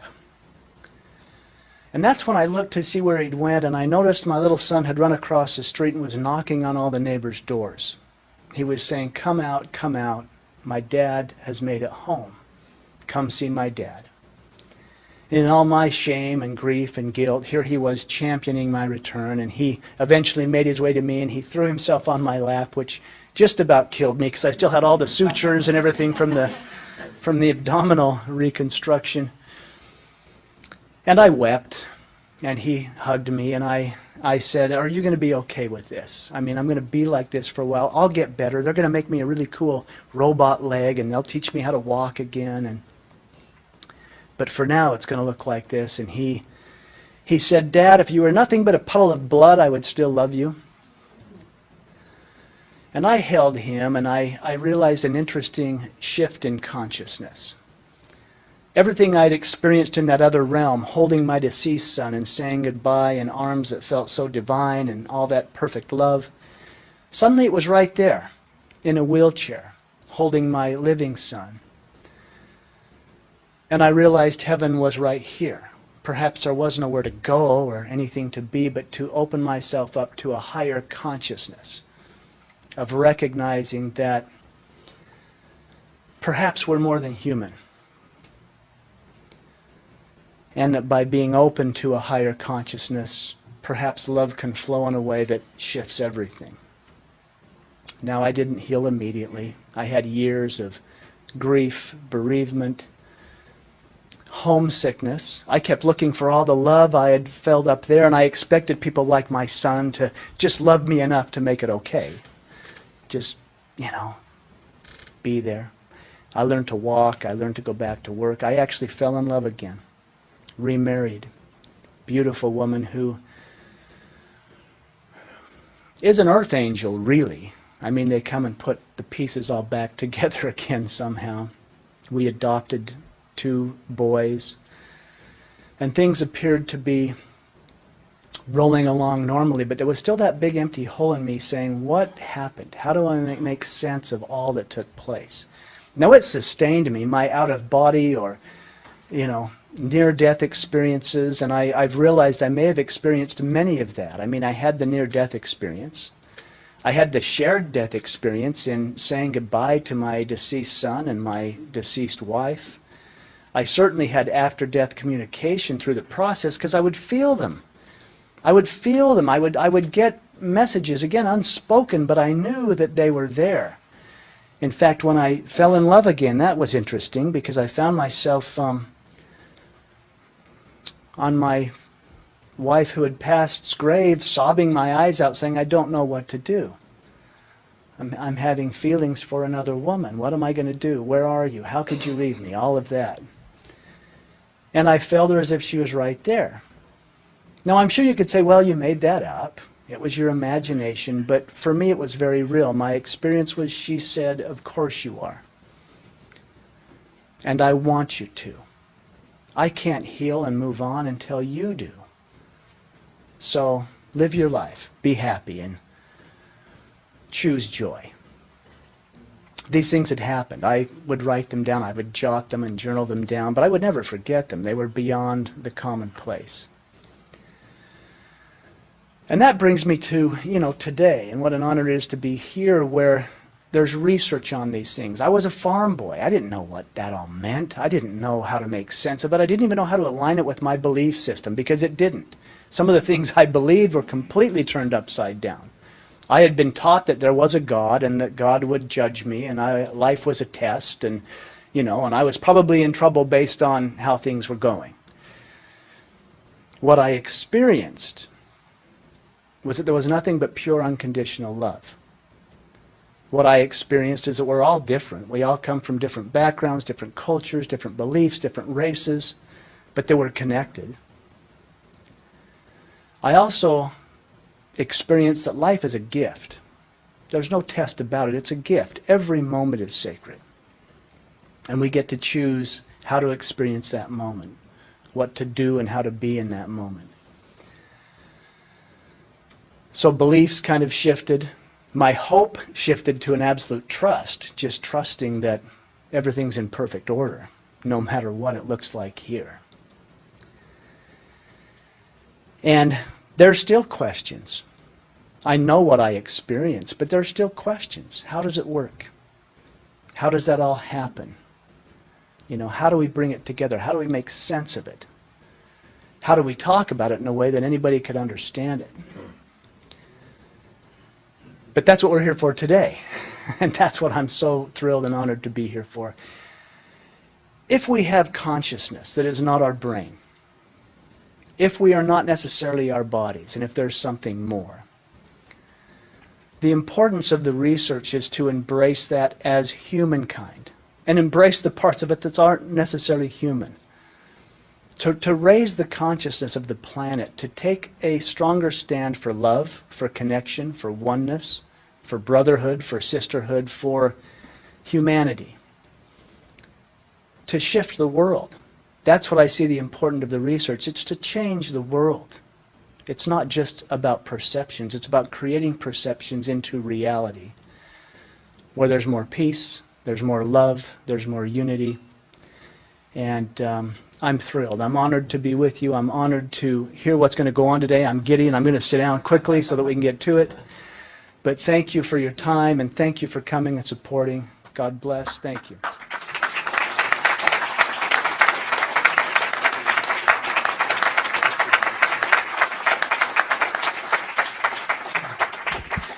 Thank you, Jeff, for sharing that beautiful, powerful, intense story. It's no doubt life-changing for you and all those people in your life. There are times when I meet someone on this earth and I think, I wish I could give them a near-death experience. Not wishing them death. You got to take that the right way.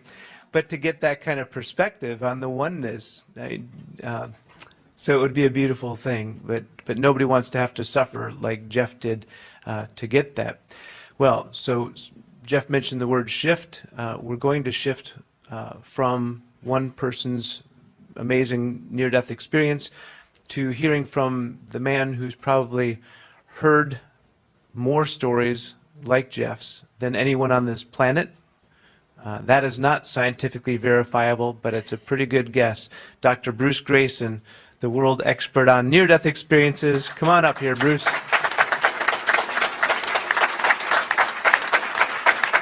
it true? It's got to be true. Thank you, Pat. As Pat mentioned, one of the phenomena that we've been studying at the Division of Perceptual Studies at UVA, University of Virginia, for the past 50 years is near-death experiences, or NDEs, which are similar to the one that you've just heard from Jeff.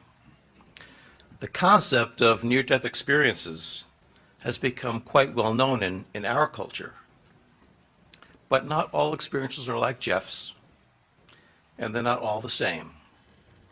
There's a core that is similar in all NDEs, but each one is different.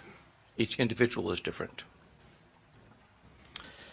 To make it even harder to study near-death experiences, when you ask an experiencer what happened to them, they often start by saying, well, it can't be put into words. There are no words for this. And we researchers say, great, tell me all about it. So we know that by making them put into words, we're distorting the situation. And we're not studying the experience, we're studying what they tell us about the experience, which is not the same thing.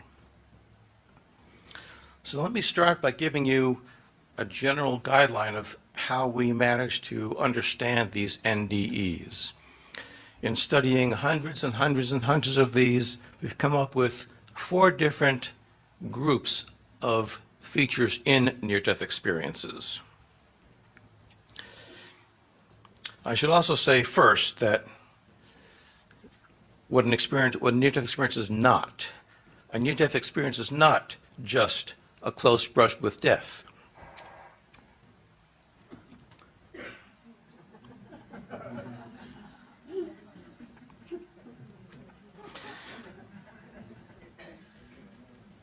Many people, when they come close to death, as Jeff did, report profound experiences in which they seem to leave their physical bodies and move beyond the boundaries of time and space. NDEs have been reported by many diverse ancient cultures. They appear in the writings of Plato, in the Bible, in the writings of Tibet, India, Egypt, China, Japan, in the folklore of the South Pacific and of Native Americans. The interpretation of the experience may vary from one culture to another, but the basic experience is the same over the centuries and around the globe. These transcendental or mystical experiences that occur near death were written about in the medical literature from the 19th century on. They were described as a discrete syndrome in 1892 by Albert Heim, a Swiss geologist who had one when he fell in the Alps. And in the 1890s, there was a flurry of literature about them in French philosophy journals, in which the term near-death experience was first coined. The term near-death experience in English was popularized by Raymond Moody, who wrote a book in 1975 called Life After Life, which you may have read. And before that book, virtually no one in the Western Hemisphere had heard of a near-death experience. But Moody described about 50 such cases and outlined what he thought were the common features. And that was essentially the model we have. There's been a lot of controversy since then about the interpretation of NDEs, which is partly due to the confusion over the criteria for death. And in fact, it's often very hard to tell when someone is close to death or how close to death they are.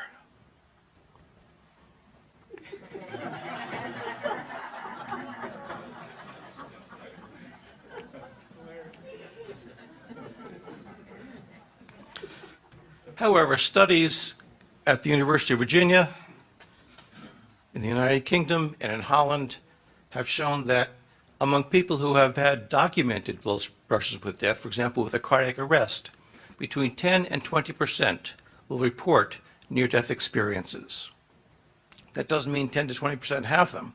That means 10 to 20% have them and can remember them and can put them into words and choose to do so.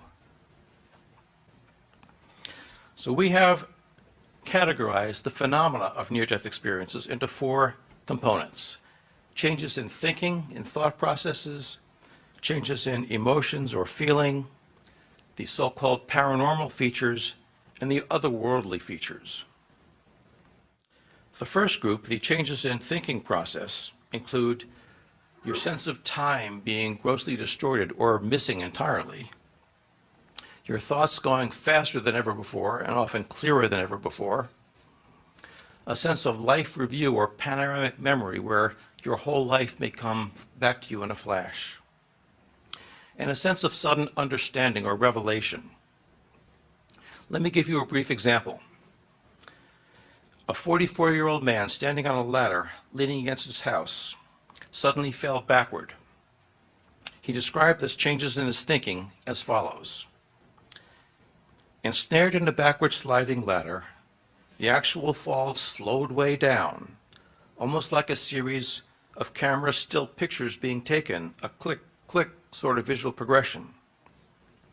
During the next few seconds or fractions thereof, I was unaware of any bodily sensations, but rather saw my life flash before me in a series of typical scenes.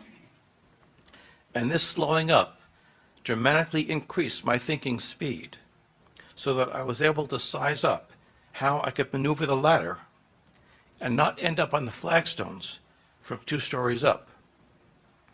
Not only did the fall slow way down, but my thinking became very, very clear in split seconds. I remember wanting to head for the shrubs, which, though they might pierce my skin, would break my fall. So those are the changes in thinking that are typical of a near-death experience. There are also changes in feeling or emotion, which include an overwhelming sense of peace or well-being, feelings of joy, a sense of cosmic unity or oneness with everything, and an encounter with the bright light which often is characterized by this unconditional love that Jeff mentioned. A 74-year-old woman described the emotional changes in her NDE during a heart attack in this way. She said, "I seemed to be floating in a more or less confined space, but there were no walls as we know them. I was moving in and out of a billowing, soft, dark, purple velvety substance. It was beautiful, sensual, voluptuous, sort of like falling into a great mass of soft satin and down feathers. I was completely surrounded by this substance, and I floated up and down restfully. Each time I got near the bottom, I could see a great brightness at the end of this space. The brightness was warm, soft, and so welcoming. I didn't seem to have a body or a mind. I didn't seem to be a person or even a thing. I was peaceful, happy, contented. I didn't seem to care about anything anymore. It was not a feeling you can put into words. No mind, no body, no boundaries, only contentment, sort of like an amoeba that had gotten into the ocean by mistake." So those are the typical changes in feeling. In addition, there are what seem to be paranormal features during the NDE. Your normal physical senses of vision, hearing, smell, touch are much more vivid and much more acute than they ever were before. You may see colors that you've never seen on Earth, hear sounds that you've never heard. They have frank extrasensory perception, visions of the future, and a sense of leaving the physical body. A 26-year-old woman who had a pulmonary embolism described her paranormal features as follows. I drifted out of the body and hovered near the ceiling. I viewed the activity in the room from this vantage point. It confused me that the doctors and nurses in the room were so concerned about the body they had lifted on the bed. I tried to tell them I was not in the body. Obviously, they didn't hear me. One of the most outstanding things about this experience is that my hearing became extremely acute. I heard many things about the gravity of my situation, some of them coming from the nurse's station many yards away. I watched the hospital personnel work. I listened to their comments, and I began to feel sorry for them because they were working so hard when I felt so happy and I was feeling no pain where I was. So those are the paranormal features. In addition, there are what seem to be otherworldly features of the NDE. Finding yourself in some type of mystical or unearthly realm of existence, encountering some mystical being or presence, seeing deceased spirits or religious spirits, and finally coming to a border or point of no return beyond which you can't return to life. A 26-year-old woman who had an emergency cesarean section reported her otherworldly features in this way. She said, I heard my doctor say, I've lost her, she's gone. Then an angel was carrying me through a huge, great auditorium. The two large doors of the auditorium opened, and we went out and up through space. I saw a beautiful white city with a wall around it and a set of gates facing me. As we got closer, I heard excited voices. They were questioning why the angel was bringing me now. She was unperturbed by the excitement and continued to approach the gates. I heard one of them say, she knows it is not her time. Why is she bringing her here now? And another one said to the angel, it's not her time. She can't come in. All of a sudden, I found myself back on the operating table. My doctor said, I'm so glad you're back. I was crying as if my heart would break, telling him I didn't want to come back. I begged him to let me go again. It was so beautiful. It was the saddest time of my life, and yet it was the most beautiful.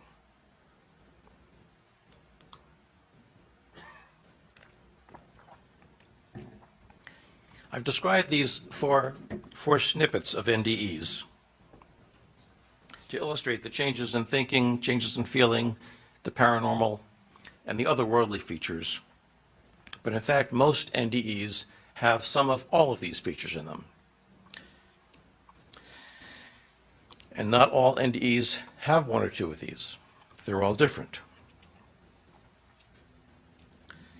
One of the problems we have in studying near-death experiences is that all our research is retrospective. That is, we start with someone now, today, who's telling us about an experience they had in the past.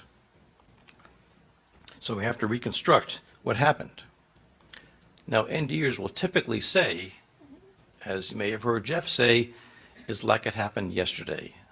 The vividness has not gone away at all. But we know that our memories are faulty, and we distort things over time.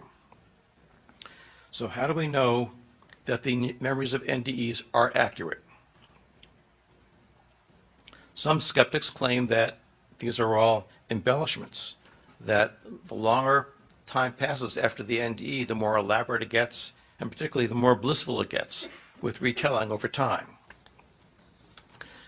Because we've been studying these NDEs for 5 decades now, we're able to address this question. Starting in 2002, I began tracking down people whom I had interviewed about their NDEs in the early 1980s and asking them to again described to me their NDEs just as they had 20 years earlier. And we found something very interesting. These are scores. The green scores are what people told me in the 1980s, and the red bars are what they told me in the 2000s. And the first column there, the first column, is the total depth of the NDE on a scale that we use. And as you can see, it's virtually the same 20 years later. Certainly not embellished. It may be slightly less, but statistically the same. The next bars are for changes in thinking, changes in feeling, paranormal phenomena, and the transcendental aspects. And in each case, the reports are the same after 20 years.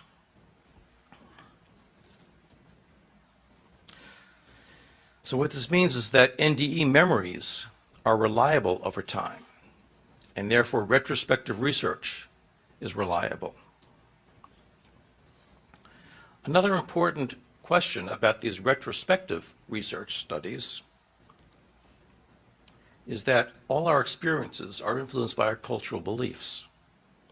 And how do we know whether these NDE reports are just determined by what you expect is going to happen to you? We know that most of our experiences are influenced by culture. For example, many people in the West will talk about going through a tunnel. People in third world countries where there aren't a lot of tunnels don't talk about that. But they will say it went into a cave or into a well. One near-death experiencer I interviewed who was a truck driver talked about being sucked into a tailpipe. So the phenomenon is the same of going through a long, dark, enclosed space to get to this other realm. But you describe it with whatever cultural metaphor is available to you. So our NDE is just reporting what they expect to have happen. The dominant model in the West for the past 40 years has been Raymond Moody's. But at UVA, University of Virginia, we've been collecting these reports from the early 1960s, many years before Moody wrote his book, telling us what we're supposed to have happen in the NDE. We compared 24 of the best cases we had from before 1975 when Moody wrote his book, with 24 cases from the last decade matched in terms of age, race, gender, religion, religiosity, how they came close to death, and how close to death they came. And what we found was, again, essentially no difference. The green bars are the reports we collected before Moody wrote his book, and the red bars are accounts we collected in the last decade. And you can see with out-of-body experiences, feelings of peace, meeting other entities, being of light, hearing music or noise, life review, all statistically the same before Moody wrote his book, telling us what we're supposed to experience, and after. Moody also wrote about the after effects, so we asked about those as well. And again, the green bar is before Moody wrote his book, and the red bar is after. Every experiencer in both samples, 100% of them reported dramatic attitude changes. They also reported, all the bars aren't labeled there, but they also reported less fear of death, having difficulty telling other people, increased belief in survival, and people corroborating what they experienced out of body. If they said, I saw this happen, people said, yes, that really happened. With equal frequency after Moody wrote his book and before Moody wrote his book. So the NDE reports are not influenced by the widespread public knowledge of Moody's model. Although the interpretation of NDEs may be influenced by your culture, what metaphors you use to describe it, the basic experience is not determined by your culture. So how do we explain these experiences? No variables that we've studied yet are able to predict whether you're going to have an NDE or what kind you're going to have. We've looked at age, gender, race, religion, religiosity, history of mental illness, and none of those things are associated with NDEs or a specific type of NDE.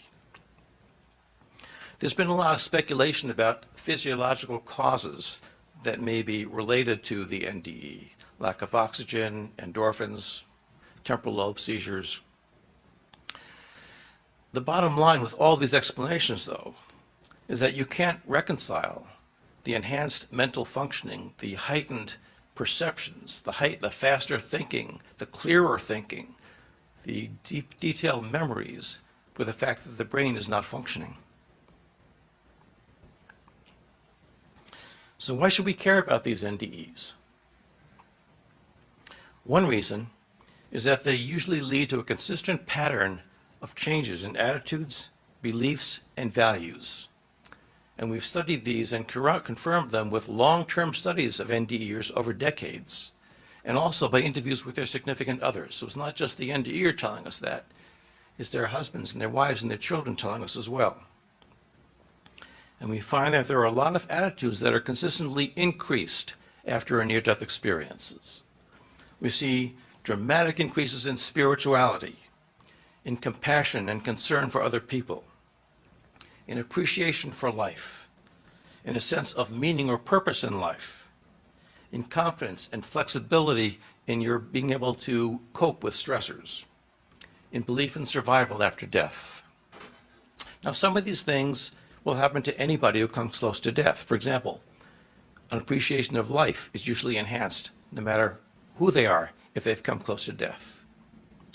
But others, such as the constant confidence in being able to cope and belief in postmortem survival, are unique to NDEers. People who come close to death but don't have NDEs don't have these things. In addition to these attitudes that are increased, there are attitudes that are decreased consistently after an NDE. NDEers consistently report decreased or totally absent fear of death. They report decreased interest in material possessions, in physical things, decreased interest in personal status, power, prestige, fame, and decreased interest in competition, more interest in collaboration and altruistic activities than in competitive activities. Sometimes these changes are so marked that the experiencers seem to be different people than they were before the NDE.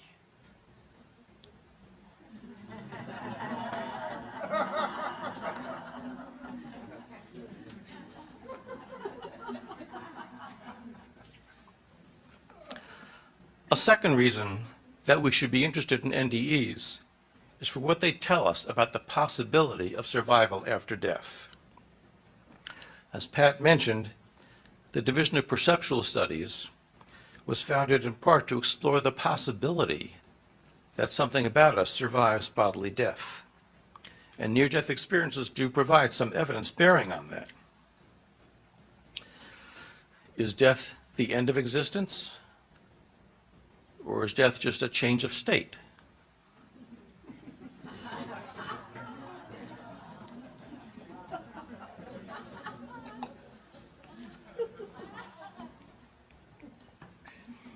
So what about the near-death experience bears on the question of whether we survive death? First, there was the enhanced mental functioning, thinking faster and clearer than ever before when your brain is not functioning. And one example of this is Pam Reynolds, who had a huge aneurysm at the base of her brain that couldn't be operated on because to get to that would destroy would burst it and she would bleed to death.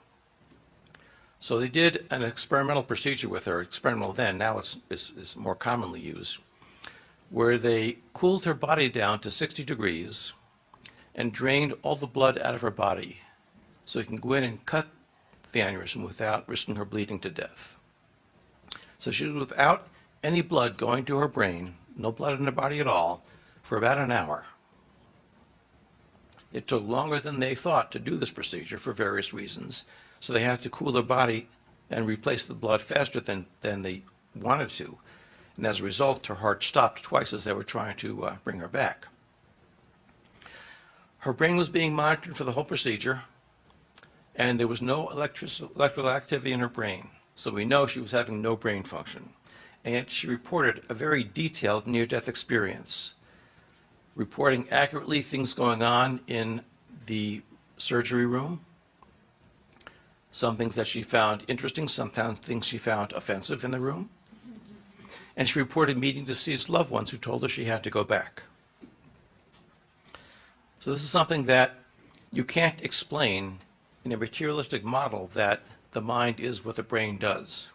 You have no brain function and you have enhanced mind function. Secondly, you have accurate perceptions from an out-of-body perspective. If you're in your body, how can you see things accurately from outside? One of my favorite examples is Al Sullivan from Hartford, Connecticut. He was a truck driver who had quadruple bypass surgery. And in the surgery, he left his body and looked down, and as he described it, his surgeon was flapping his arms as if he was trying to fly. That's not something you'd think of a surgeon doing during surgery. Not something they show you in television shows about surgery. So Al asked the surgeon when he recovered about that, and the surgeon got very angry and said, "Who told you about that?" Al said, "Well, I was watching you." And the surgeon got very defensive and said, "Well, I must have done something right because you're here, aren't you?"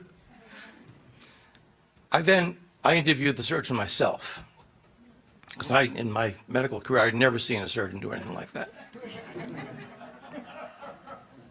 And he explained that he would let his interns start the procedure, and then he would scrub in, get his hands sterile, put on the sterile gloves, and then go in to supervise them.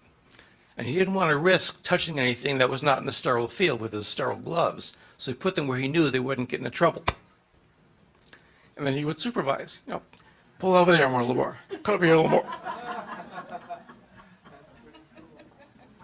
So we have lots of examples of these accurate out-of-body perceptions. In fact, Jan Holden at the University of North Texas looked up, I think she found 107 cases, published cases, of out-of-body perceptions that were potentially corroboratable. And more than 90% were entirely accurate, no mistakes at all, including 90% of those that were corroborated by someone else other than the experiencer. So we definitely have accurate perceptions when you're not in the body. Third, we have information that was given to people during a near-death experience from deceased loved ones that they see. Often when near-death experiencers say, "I saw my grandmother," the skeptics say, "That's just wishful thinking. Of course you would." But sometimes they tell us information we couldn't have gotten in any other way. For example, there are several cases of the deceased people telling the near-death experiencer where something was hidden, an important document, an important treasure. There's a great case from Pliny the Elder in something like 30 BC, describing a case like this, where someone told his brother who was having a near-death experience where the money was hidden. In some cases, the deceased person that the near-death experiencer sees is someone who was not known to be dead. And these are cases that cannot be dismissed easily as wishful thinking. In one typical case from our files, an elderly woman was surrounded on her deathbed by her grandchildren. And she seemed to be slipping away, but then she suddenly opened her eyes and became very alert and said excitedly, "Oh, Will, are you here?" And then she died.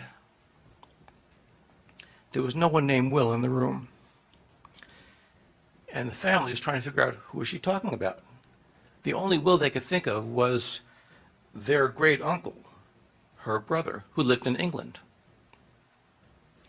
Not long after her death, they received word that he had died 2 days earlier.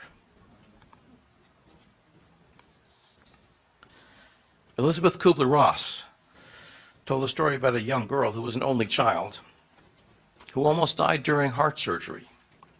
And she said that in her near-death experiences, she met someone who identified himself as her brother. When she told her father about this, he was so moved that he confessed to her that she had, in fact, had a son who died before she was born, and she was never told about him.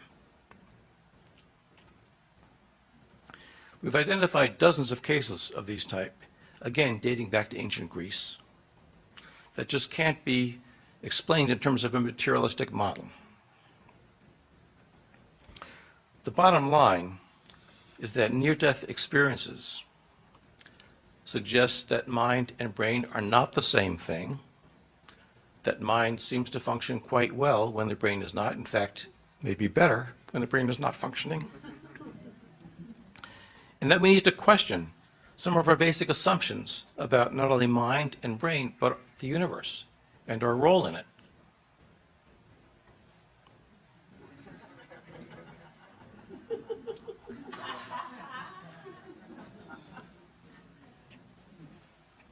Well, it's about time for our break now, so we will stick around for questions after the break, but thank you. How did you enjoy the first half of the program? So far, so good? Now you understand a little bit more about why it's important to get this body of evidence going. Jeff's story is so powerful, and yet it's just one story. When you put the collective together into a body of evidence and you see the patterns that start to form and what it can do in terms of telling us about generally what it means for consciousness and the whole shifting the whole paradigm. It's a whole new field when you look at the research. So the gentleman standing next to me runs the Division of Perceptual Studies, and just like I said about Dr. Grayson being the guy that knows more about near-death experiences than anybody in the world, I think Dr. Jim Tucker, it is safe to say, knows just about more than anybody who's ever lived about children who remember past lives. So let's give a warm welcome to Dr. Jim Tucker.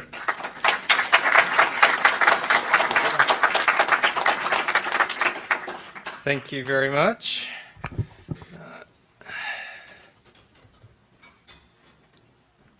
So before I talk about children's past lives, I want to tell just for a second, talk about how our division and how all of this work got started. It started, as Pat had mentioned, with Ian Stevenson. Ian came to the university to be chairman of the Department of Psychiatry in 1957. And at that point, he was in the middle of a perfectly successful mainstream career. In fact, he was still in his late 30s when he came to be chairman. And when he interviewed, he told people that he had an interest in parapsychology, but he had a lot of other interests as well, and nobody seemed to mind. And then a couple of years later, he wrote a paper about previous reports of people describing memories of a past life.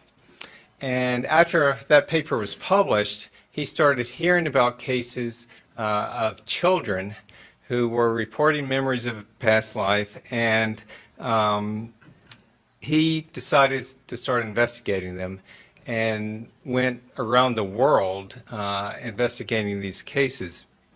He was able to fund the trips because of the financial help of Chester Carlson. Carlson invented the Xeroxing process, so he was quite wealthy, obviously, and he read Ian's first paper and became interested in it and started offering financial support.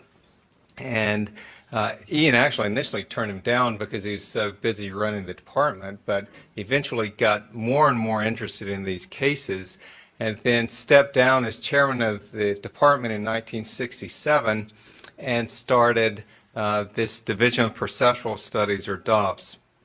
And with the help of other donations and bequests over the years, we've been going ever since. So next year will be 50 years.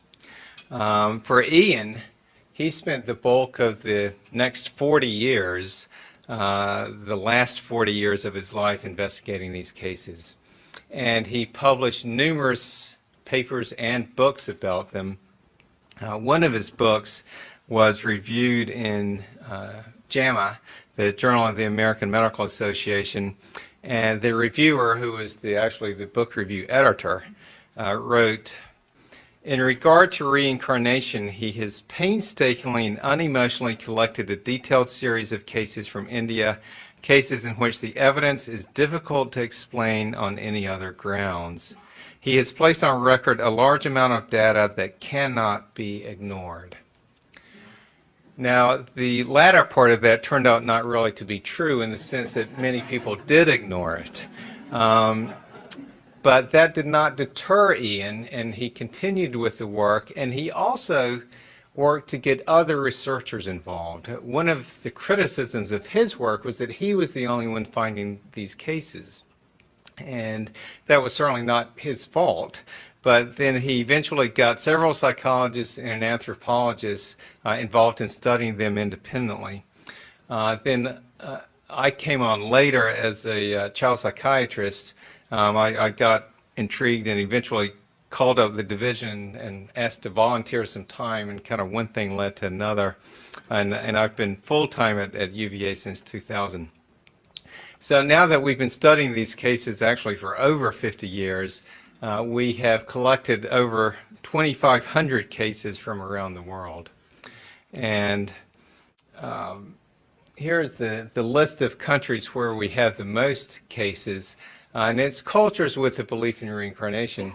But the reason these particular countries stand out is because we've had associates looking for them there. And in fact, cases have been found wherever anyone has looked. They've been found on all the continents except Antarctica, where we have not yet looked. And they're also found here in the West, and they may be less common here. They're certainly harder to find, but it may just be that families don't tell anyone when their children are saying these things like they might in other places. And I'm going to tell you about an American case in a little bit that is quite interesting. So as far as these cases go, looking at the features of them, these are very young children who spontaneously start talking about a past life. This work does not involve hypnotic regression, but rather young children. When I say young, the average age when they start talking about a past life is 35 months. So it's usually a 2 or 3-year-old who starts coming out with these things.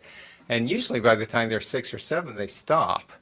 But in the meantime, they will sometimes every day talk about a life, typically a recent ordinary life. They are not talking about being kings or queens. They almost never talk about being a famous person, but instead somebody perfectly ordinary who lived usually in the same country and often even fairly close by. And when I say a recent life, the average interval between the death of the previous person and the birth of the child is 4.5 years. The median interval, meaning half or shorter and half or longer, is only 16 months. So they're typically extremely recent lives. Now, there are exceptions to that, and the example I'm going to give you is an exception. Some of them talk about being a deceased family member, but others describe being strangers in other locations. And if they give enough details like the name of that location, then people have often gone there and found that in fact somebody did live and die whose life matches the details that the child gave. In that situation, we say it's a solved case. If a child talks about a past life but no one can verify that the details match anyone who actually lived, then it's unsolved. We have plenty of both kinds in our collection, but 2/3 of our cases are solved. And of course, they tend to be the more interesting ones. The one part of the past life that's often out of the ordinary is how the previous person died. In 70% of the cases, the previous person died by unnatural means, meaning murder, suicide, combat, accident, those sorts of things. That certainly seems to be an important factor in this phenomenon. Now, for the kids who die violently, many of them are born with birthmarks or birth defects that match wounds, usually the fatal wound on the body of the previous person. And Ian, who was, before he got involved in any of this, was interested in psychosomatic medicine, so the connection between mind and body, and he was really fascinated by these cases where somehow an injury from a past life shows up on a new baby's body. So he spent years collecting these cases and then years more writing them up. And he eventually published this book called Reincarnation in Biology. It's a 2-volume set that's over 2,000 pages long, and it describes over 200 such cases. I will now review all 200 with you. I may run over my 20-minute time allotment. Now, I'll tell you about a couple of them. There's a girl who remembers the life of a man who got his fingers chopped off as he was being murdered, and the girl was born with her hands looking like that. There was a case of a boy who remembered the life of a boy in another village who had lost the fingers of his right hand in a fodder chopping machine, and the second boy was born with his hands looking like that. There was a boy who remembered the life of a man who had been killed by a shotgun blast to the side of his head, and this boy was born with a stump for an ear, and actually half of his face was underdeveloped. Ian also lists 18 cases in which children were born with two birthmarks, ones that match both the entrance wound and the exit wound on the body of gunshot victims. So I eventually decided to focus on American cases. I took several trips to Asia, but I decided to focus on the American ones for a couple of reasons. One, they don't have the potential cultural influences that might impact the cases from Asia. And two, I felt like that they could have more impact on people, that they could be harder to dismiss if you realize that it could be happening to the kid down the street. So one in particular that I want to tell you about is one that has gotten a fair amount of press. You may have heard about it. A little boy named James Leininger. The case has been on TV some. His parents eventually wrote a book about their experiences. He's a boy who talked about being a pilot who was killed during World War II, and it's believed that that pilot has now been identified.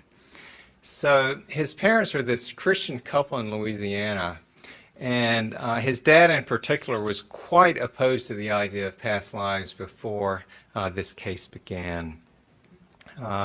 It began when James was 22 months old, and he and his dad took a trip to a flight museum.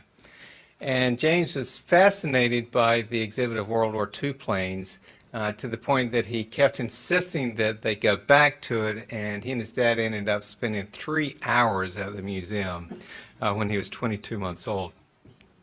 And then a couple of months later, around the time of his second birthday, he started having horrible nightmares multiple times a week, in which he would be kicking his legs up in the air and screaming, "Airplane crash on fire, little man can't get out." And after I spent a weekend with the family going over all the details of the case, and then afterwards I talked with his aunt, who had spent a lot of time with the family. She said you cannot believe how horrible these things were to witness, that it really looked like somebody fighting for his life. And then during the day, he would take his toy airplanes and he would say, "Airplane crash on fire," and he would slam them nose first, bam, into the coffee table. He would do this over and over again, and his parents are apparently tolerant people, because this is a picture of their coffee table. I don't know how well you can see it, but there are dozens of scratches and dents where he would say, "Airplane crash on fire," bam. So that looks very similar to what we in children's mental health call post-traumatic play, where a child who has experienced or witnessed something traumatic then reenacts the scene over and over again in their play. And when you combine that with his nightmares, he really looks like a child who had been traumatized, but he had not been, at least in this life. And he didn't, but many of the children who describe violent lives show phobias as well. In the unnatural death cases, over 35% of the kids will have an intense fear toward the mode of death. And the other thing that a lot of the kids will do in their play, they will also reenact compulsively the occupation of the previous person. And in James's case, not only did he play with his toy planes a lot, but he took an old car seat and created a cockpit in the closet of his dad's home office. So his dad would be in there working, and James would come tumbling out of the closet as he was parachuting out of his plane. And then his parents were able to have several conversations with him after his second birthday in which he could talk about this stuff while he was awake. What he described was that his plane had crashed on fire, that he had been shot down by the Japanese, and that he flew a Corsair. Now, I'd never heard of a Corsair, but it was a special plane that was developed during World War II. And after this case got some publicity, skeptics said, well, he just saw a Corsair at the museum and the name stuck with him. And in fact, if you go to the website of the Flight Museum, you see that in fact there is a Corsair there. Now, James's dad said there was not one there when he and James visited, so I looked into it and found that in fact his dad was correct. They had a Corsair. It had crashed at a public air show the year before they visited, and then they didn't get a replacement for 3 more years. So that is not where he learned about Corsairs. He also said that he flew off of a boat, and his parents asked him the name of the boat, and he said Natoma, which I think we can all agree would be quite an unusual name to guess for a U.S. aircraft carrier. And in fact, his dad responded, well, that sounds Japanese to me. And James said, no, it was American. So after that conversation, Dad went and did an online search and eventually came across information on the USS Natoma Bay. He printed out the information, and the footer shows the date right here. When he printed it out, 8/27/2000. James was born in April of '98, so this documents that by the time he was 28 months old, that Natoma was part of the story. And it turned out that the USS Natoma Bay was an escort carrier that was in fact stationed in the Pacific during World War II. His parents would also ask him who he was during all this, and he always just said me or James, which they didn't make anything of at the time. They also asked him one time who else was there, and he said Jack Larson. This is all when he was 2. Now, when he turned, when he was 2 and a half, his dad bought a book on Iwo Jima to give to his dad, James's granddad.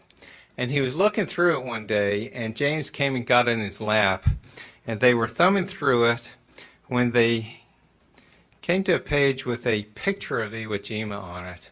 And James pointed at it and said, "That's where my plane was shot down." And his dad said, "What?" And he said, "My airplane got shot down there, Daddy." And his dad was just floored that his 2.5-year-old was talking like this. And then he learned that, in fact, the Natoma Bay did take part in the Iwo Jima operation. Then when James got old enough to draw, he drew, according to his parents, dozens, if not hundreds of pictures of airplanes and battle scenes. And he would always sign them James 3. Now, I thought that might be because he was 3 years old, but his parents said, no, they asked him, and he said, "I'm the 3rd James, I'm James 3. And in fact, he continued to sign them that way even after he turned 4. So with all this going on, his parents did begin to wonder if he could be remembering a past life. So when he was 4 and a half, his dad attended the Natoma Bay reunion, and he learned that there had been a Jack Larson there. He had been looking for a Jack Larson among the war dead, but in fact this Jack Larson had survived the war and was even still alive. So James's dad went and visited him, and he learned that he was on the ship, on the Natoma Bay during the Iwo Jima operation. He also learned that one and only one pilot from the ship was killed during the Iwo Jima operation. This was a 21-year-old pilot from Pennsylvania named James Houston. So this means if James Leininger was in fact remembering a past life, it had to be Houston's life because he was the only pilot from the Natoma Bay killed at Iwo Jima. So what we can do is compare what James said with Houston's life.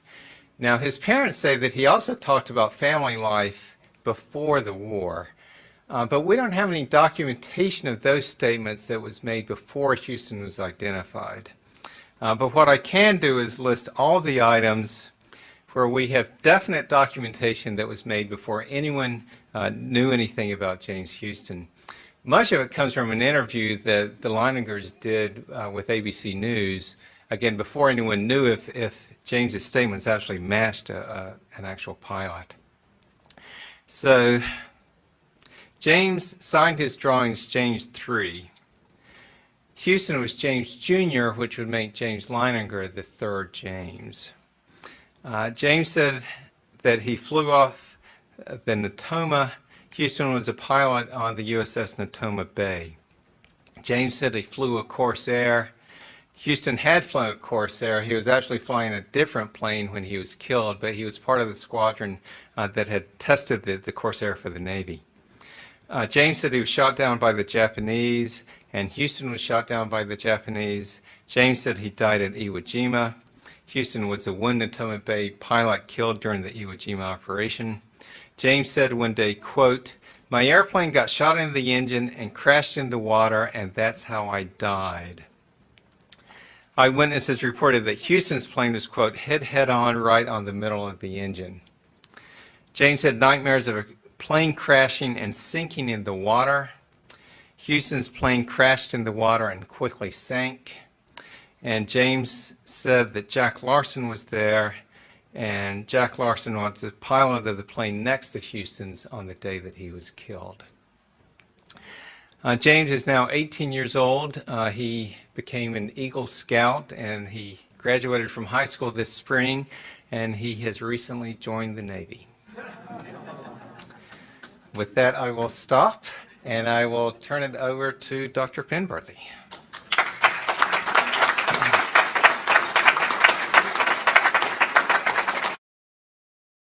Dr. Penberthy. Thank you. Thank you. It is going to be hard to follow these two gentlemen, but I'm going to do my best. So I'm Kim Penberthy, and I'm the newest person to join the Division of Perceptual Studies, and I want to thank you all very much for having me here, and our hosts for putting this together. It is absolutely amazing what I feel in the room. Just the energy and the connection, and I wanted to say thank you. So yes, I have been fortunate enough to join this amazing group, and I'll spend this time telling you a little bit about what I do.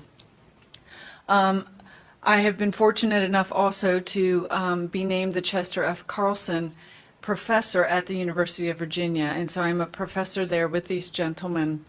And what I'm going to be talking about today is how I got here and the work that I'm currently doing that I'm really passionate about. Very similar to Tracy, I had a very academic and sort of science-minded family that I grew up in. My father was a cardiovascular surgeon and just recently retired. My mother was a nurse who worked in the OR along with him. And so we came from that background, although we did hear a lot of stories. I mean, surgeons and nurses in the OR see a lot of what we're talking about, and we hear that all the time now. I had early exposure to Raymond Moody. His ears must be ringing. We're talking about him. When I read his book, as a sort of a child who stumbled across it in the library and thought, this is interesting, and became really fascinated. And so my mother was generous enough to pay for me to learn how to do transcendental meditation when I was very young, which I've carried with me and sort of grown and transformed that. And because of my own experiences growing up, I became more and more interested in things interpersonal relationships, our connectedness with each other, and how that impacts us, and things that we've been talking about here, past lives, consciousness, what happens when our body does die. So with that curiosity, I went on, and what else do? You become a psychologist. And so I got formal training, and a lot of the training I've received, I've been fortunate enough that in our Western culture now, we have accommodated more of these Eastern philosophies, more of the spirituality and components that have existed in most of our religions since they were created. So we are more open to that, and we even have divisions in our in our American Psychological Society that include spirituality and psychology. And so I was able to study these things, and a lot of what I do is clinical work. So I do work with patients individually. I also teach, and then the majority of my work is researching these components. So a lot of the research I do is focused on mindfulness. And can I sort of see who's heard of mindfulness or mindfulness meditation? Oh, right, wonderful. Right, so if I had done that, though, probably 15, 20 years ago, I'm not sure I would see everyone's hands go up. So we have Jon Kabat-Zinn to thank for really bringing this into our curriculum in medical schools and our knowledge in academics. So I do a lot of research in this area, and I'd like to start off by just sort of explaining what mindfulness is and how I'm using it. So Jon Kabat-Zinn's terms here are that it means paying attention in a particular way, on purpose, in the present moment, and non-judgmentally. That's typically how it's defined when we use it in mindfulness-based stress reduction and other strategies that are sort of developed from that. Interestingly, there's sort of a debate about taxonomy and how you call these different things, but it's sort of generally in an academic setting considered to be a form of meditation.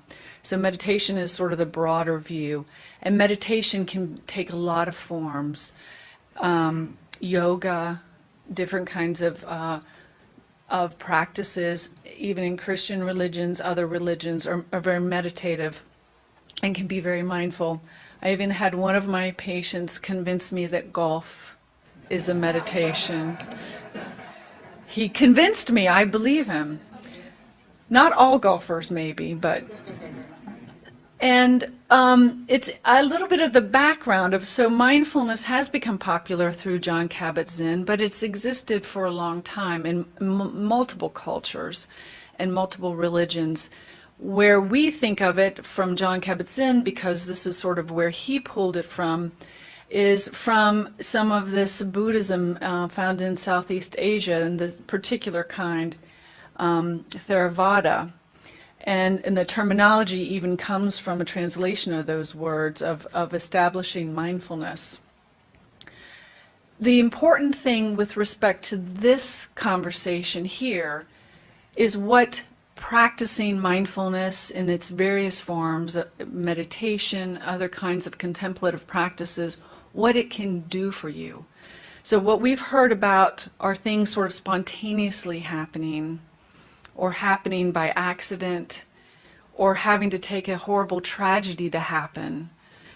And what I'm focusing on is, can we access that on purpose and draw the goodness from that, the benefits from that, intentionally? And wow, just let that sink in. If we could have 1 million Jeff Olsons without the tragedy, without the pain, if people could wake up every morning and know this, know that we are more than just what our bodies are, and if everyone could join in that, our world would be tremendously different. And I would vote that it would be tremendously better. So that's where my research is going. I didn't get there immediately. I didn't wake up out of high school and say, this is it. But slowly over time, this has occurred to me and happened. I started with studying how it arrived here and looking at the strategies that were brought out by Jon Kabat-Zinn, by others. You see here pictures of Jack Kornfield, many of you may know or have read his books, Sharon Salzberg, Joseph Goldstein. So I learned from the research that was already being done, some before my time, some while I was coming up through graduate school, and some of which I'm now participating myself in by conducting it. As you can see, mindfulness research has increased dramatically. I mean, almost exponentially since they began sort of documenting it back in the 80s, and you can see the rise. So this is good news. It also demonstrates the interest and the acceptance that we're beginning to see, sort of like a groundswell. And I was talking with someone in the restroom about this groundswell. It's things like this, people like you coming out and talking about it, that help keep that movement going. So thank you. As you may know, there are three sort of core skills that we talk about when we're practicing specifically mindfulness, but this could be said of many of the meditative sort of components that we learn. Concentration, this ability to focus, stabilize your attention, sensory clarity, sort of keeping track of components of your sensory experience moment by moment in the present moment, and this wonderful equanimity, this sort of just ability to be with, this gentle curiosity that they sometimes speak about when they're walking you through a meditation, this openness and willingness. And in my pursuit of learning and studying, I found what has come to be fairly well known is these sorts of mindfulness practices are associated with amazing, healthy, wonderful things. So enhanced self-awareness, increased attentional control, reductions in your stress, greater self-regulation of your emotions, and improved physical and health and immunity. And these are becoming, like I said, fairly well established, and we have people in the audience I've spoken to who are conducting and continuing this research in very well established academic universities and medical centers around the country. And we're finding more and more that both in mental health, which is listed here, and also in physical health, these practices can have an enormous impact. So these are sort of a list of some of the components that have been impacted by mindfulness research. So Jon Kabat-Zinn started out by working with chronic pain patients where nothing else could be done for them, and helped them. Depression is another one that's been used and studied quite well. Emotional lability or dysregulation. So these are often folks that I work a lot with, people with personality disorders where their emotional regulation is really difficult. They often have come from a very traumatic developmental history. They don't want to be this way, but they are just very emotionally out of control. And we have found that this form of sort of therapy helps them tremendously, this mindfulness component.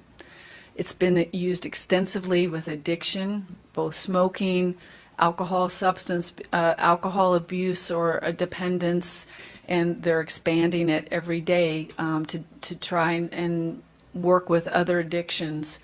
And of course, anxiety and stress. It really does help psychologically reduce those components. That's a big part of it. More recently, it's been used in children with attention disorders. As you can imagine, a big component is augmenting that ability to focus attention. So I myself have done research in these areas, specifically alcohol dependence and and the personality disorders, and I find it to be incredibly gratifying and fulfilling to see people literally change their lives in positive ways through the use of these strategies. I've also begun to do more research looking at the physical components. So this is sort of the gold standard, as you can imagine, in medical school. I work in a medical school, so they say that's great and everything, that people are feeling better, blah, blah, blah.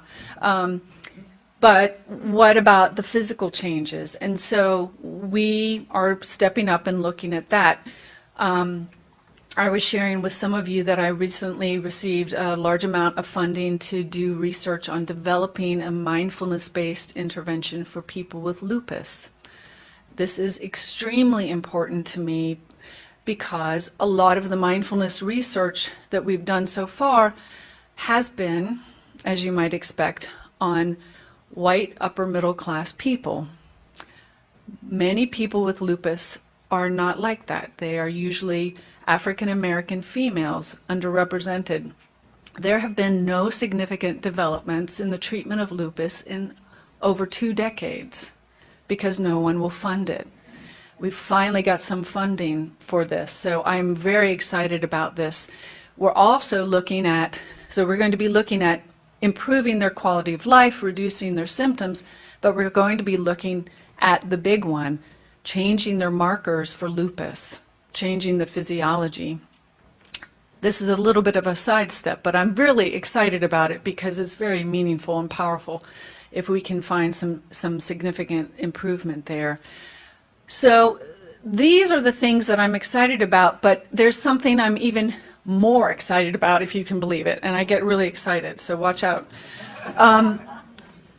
And that is the fact that not so much these, I'm going to skip through these are great, and it does change our neuroplasticity.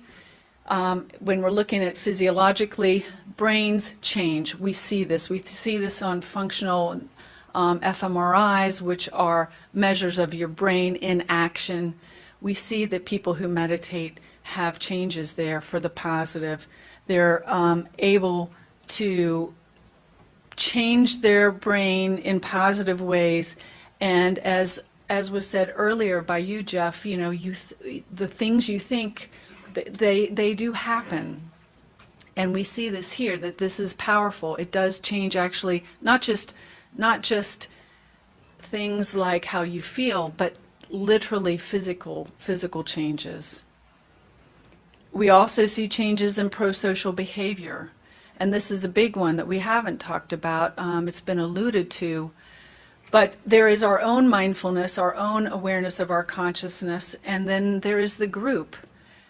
And I pointed out the feeling of the group earlier because I think that is a component we also need to acknowledge, that we may all be part of this larger consciousness that has an impact as well. In our lupus intervention, for example, we're doing something which seems probably like very common sense to every single one of you, but believe it or not, it's not been done in mindfulness research.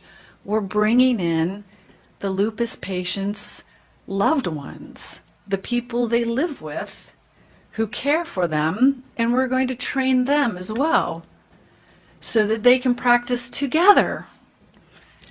And you know what? We think that will make a really big difference. So we're very excited about that because we know it does affect people in a group, in a pack. And we know that it also impacts prosocial behavior. It helps balance what's called our relaxation response. We respond to stress more effectively,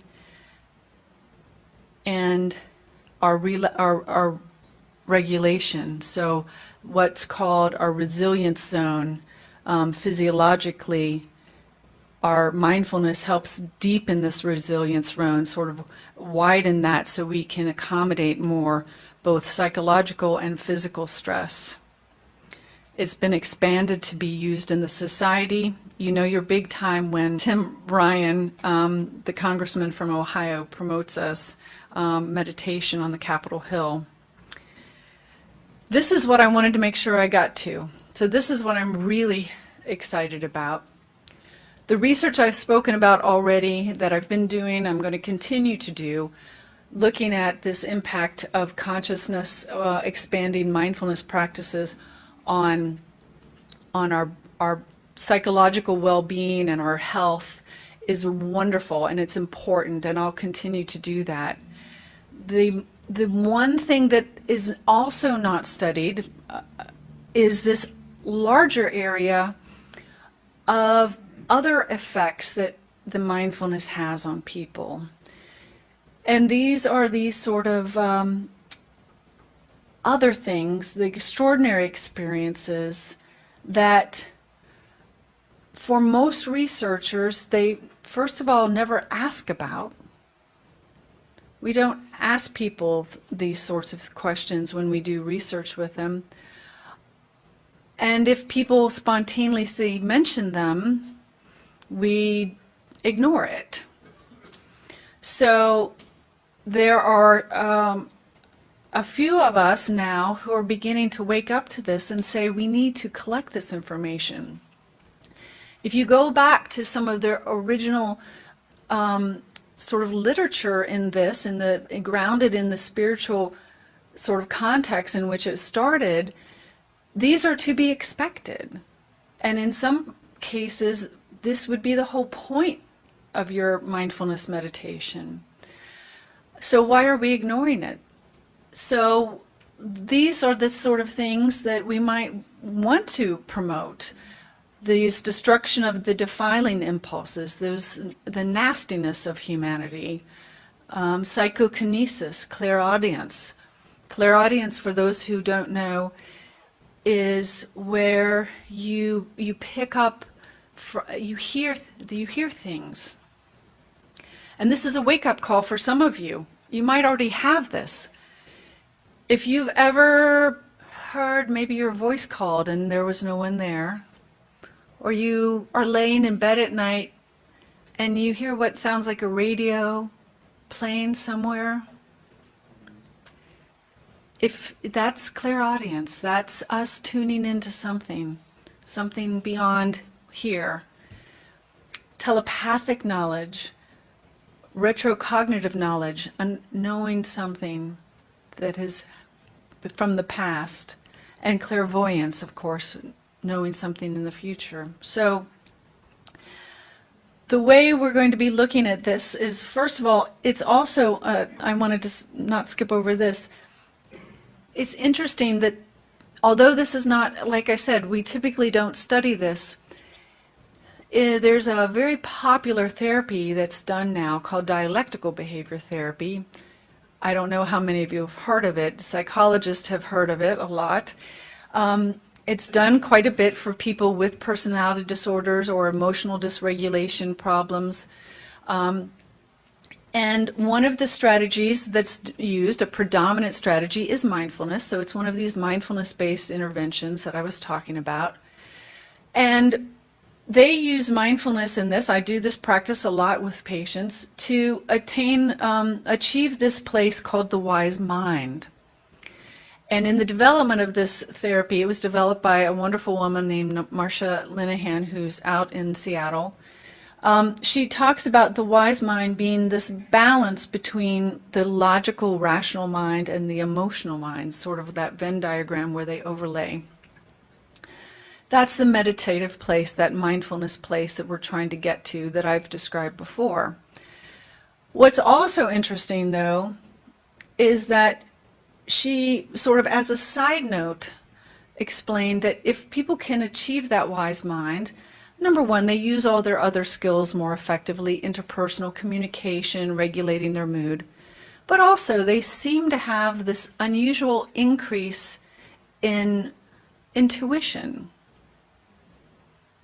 and some other things. She sort of talks about unusual other things. So they're exactly these things that she's talking about. that she sort of stumbled upon and didn't expect. So what we found then, I collaborated with a wonderful woman, Cassie Veaton, and we've developed some projects, but in doing so, she shared with me what they had already collected there at their facility out in Petaluma. And she said that they did primarily retrospective data, all retrospective in fact, and looking at the relationship between meditation and psi performance. And there seemed to be a significant relationship there of people meditating and having reports when you ask again of this increased psi performance on tasks that they actually did. Also, they got this large number of meditators, retrospectively asked them about these sort of experiences, and 50% said that they many times or almost always had these extraordinary experiences when they were meditating. And over 50% of them endorsed clairvoyance or telepathy. 60% endorsed that these were very meaningful or important. So not only are they having them, that they're profound, they mean something significant to them in a positive way. These, I don't know if you realize it, these are huge numbers. And maybe you're sitting there calmly because you go, yes, it seems obvious. To outside scientists, these are mind-boggling. I'm glad they're not mind-boggling to you. So what we are doing, for my part in DOPS, is really trying to move forward to the next steps of really looking at these sort of practices and using them on purpose and intentionally to see if we can generate these sort of qualities. So also looking at psi abilities in very scientific ways, as my colleagues do, looking at prospective, some more prospective research. Can we plan this ahead of time instead of asking about it in the past, and see if we can create this and expand the methods for achievement of this mindfulness state and accessing these abilities, and exploring the impact of that. If we can increase this in a group of people, what does that do to the community? What does that do to the individual? Can we take this to another level of not just sort of stumbling across it accidentally, but creating it intentionally? And it's impressive to think about what we could harness with these increasing abilities if we put our mind to it and do it intentionally. And I want to end with a beautiful picture of our home community. And thank you very much for listening to me as I stumbled through this and got very excited. I really appreciate it. And I will end with the words from Thomas Jefferson: "The glow of one warm thought is to me worth more than money." So thank you very much.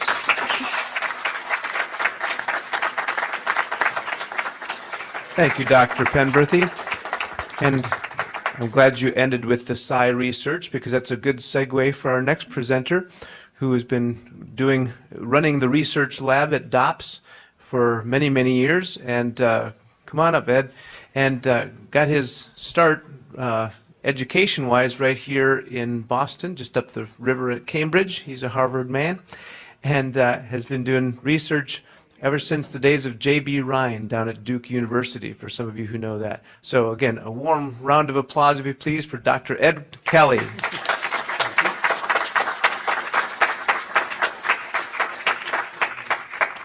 These are your copies, so. Well, I've got about 2 or 3 hours worth of stuff I'd like to tell you in the next 15 minutes. Okay.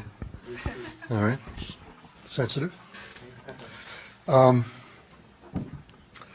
could talk about lots of things, but the thing I think is most important for this meeting is to try to put the kind of work that we do at DOPS into a bigger perspective.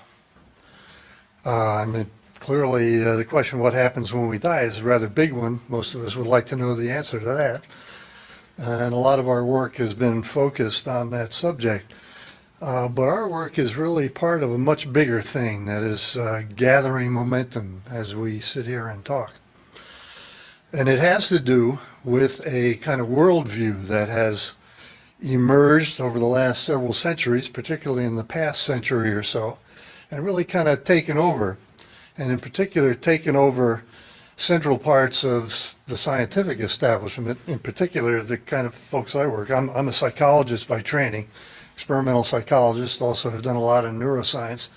Psychologists in neuroscience are totally committed, with few exceptions, to this kind of picture that I'm about to describe to you. And we think that picture is basically false, and we're trying to overturn it. So what is that picture? Physicalism is the word that's used to describe it in its sort of philosophical form. And it's a kind of modern descendant of what used to be called materialism over the past several centuries. The basic idea is that, I mean, it comes in several different flavors, but they share in common some really crucial ideas. Basically, all facts are determined by physical facts alone. Reality consists at bottom of little bits of self-existent stuff flying around in fields of force according to mathematical laws. Everything in consciousness, mind and consciousness, consciousness and its contents, are generated by physiological events and processes in your brain. Your sense of yourself as an effective conscious agent having impacts on the world, it's all kind of an illusion, byproducts of the grinding of your neural machinery. And since everything in mind and consciousness is generated by the brain, when you die and your brain stops working, that's it, end of the game. It's all over.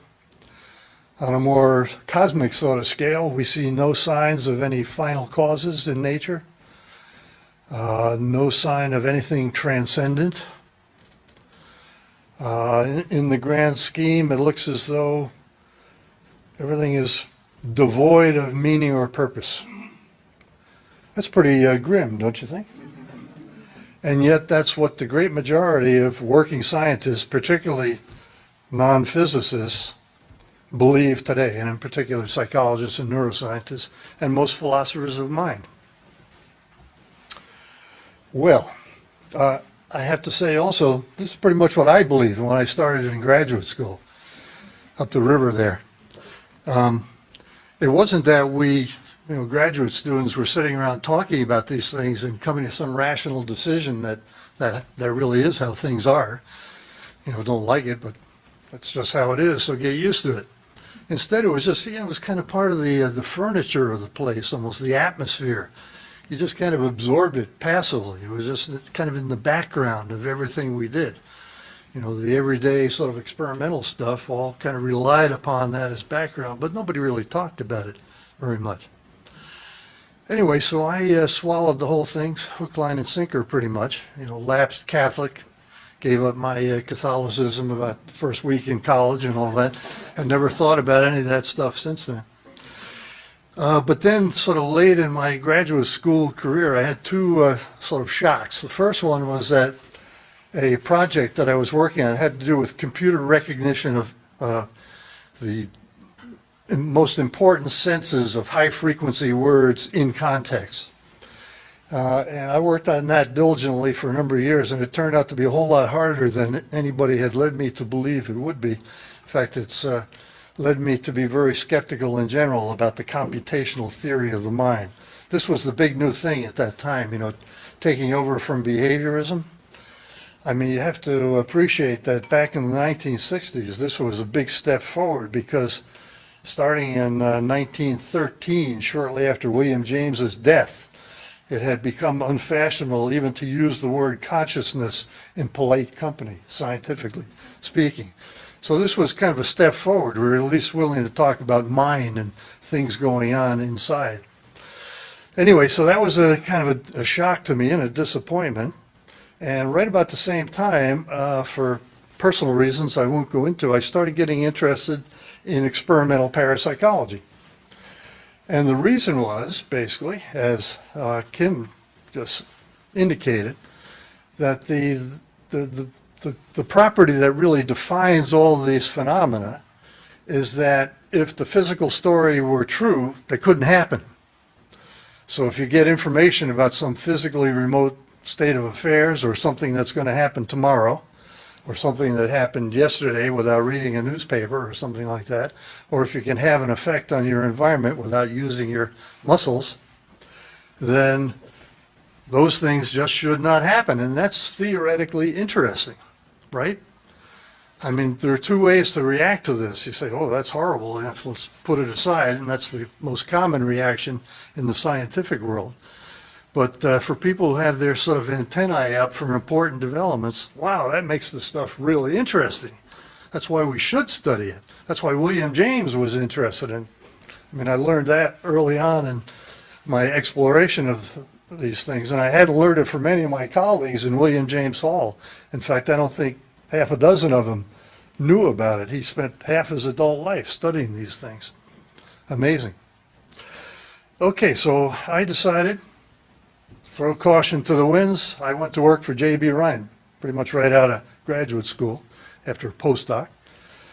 And I had been at his place for about a month when a guy came in who's undoubtedly one of the best subjects ever to come into a parapsychology laboratory.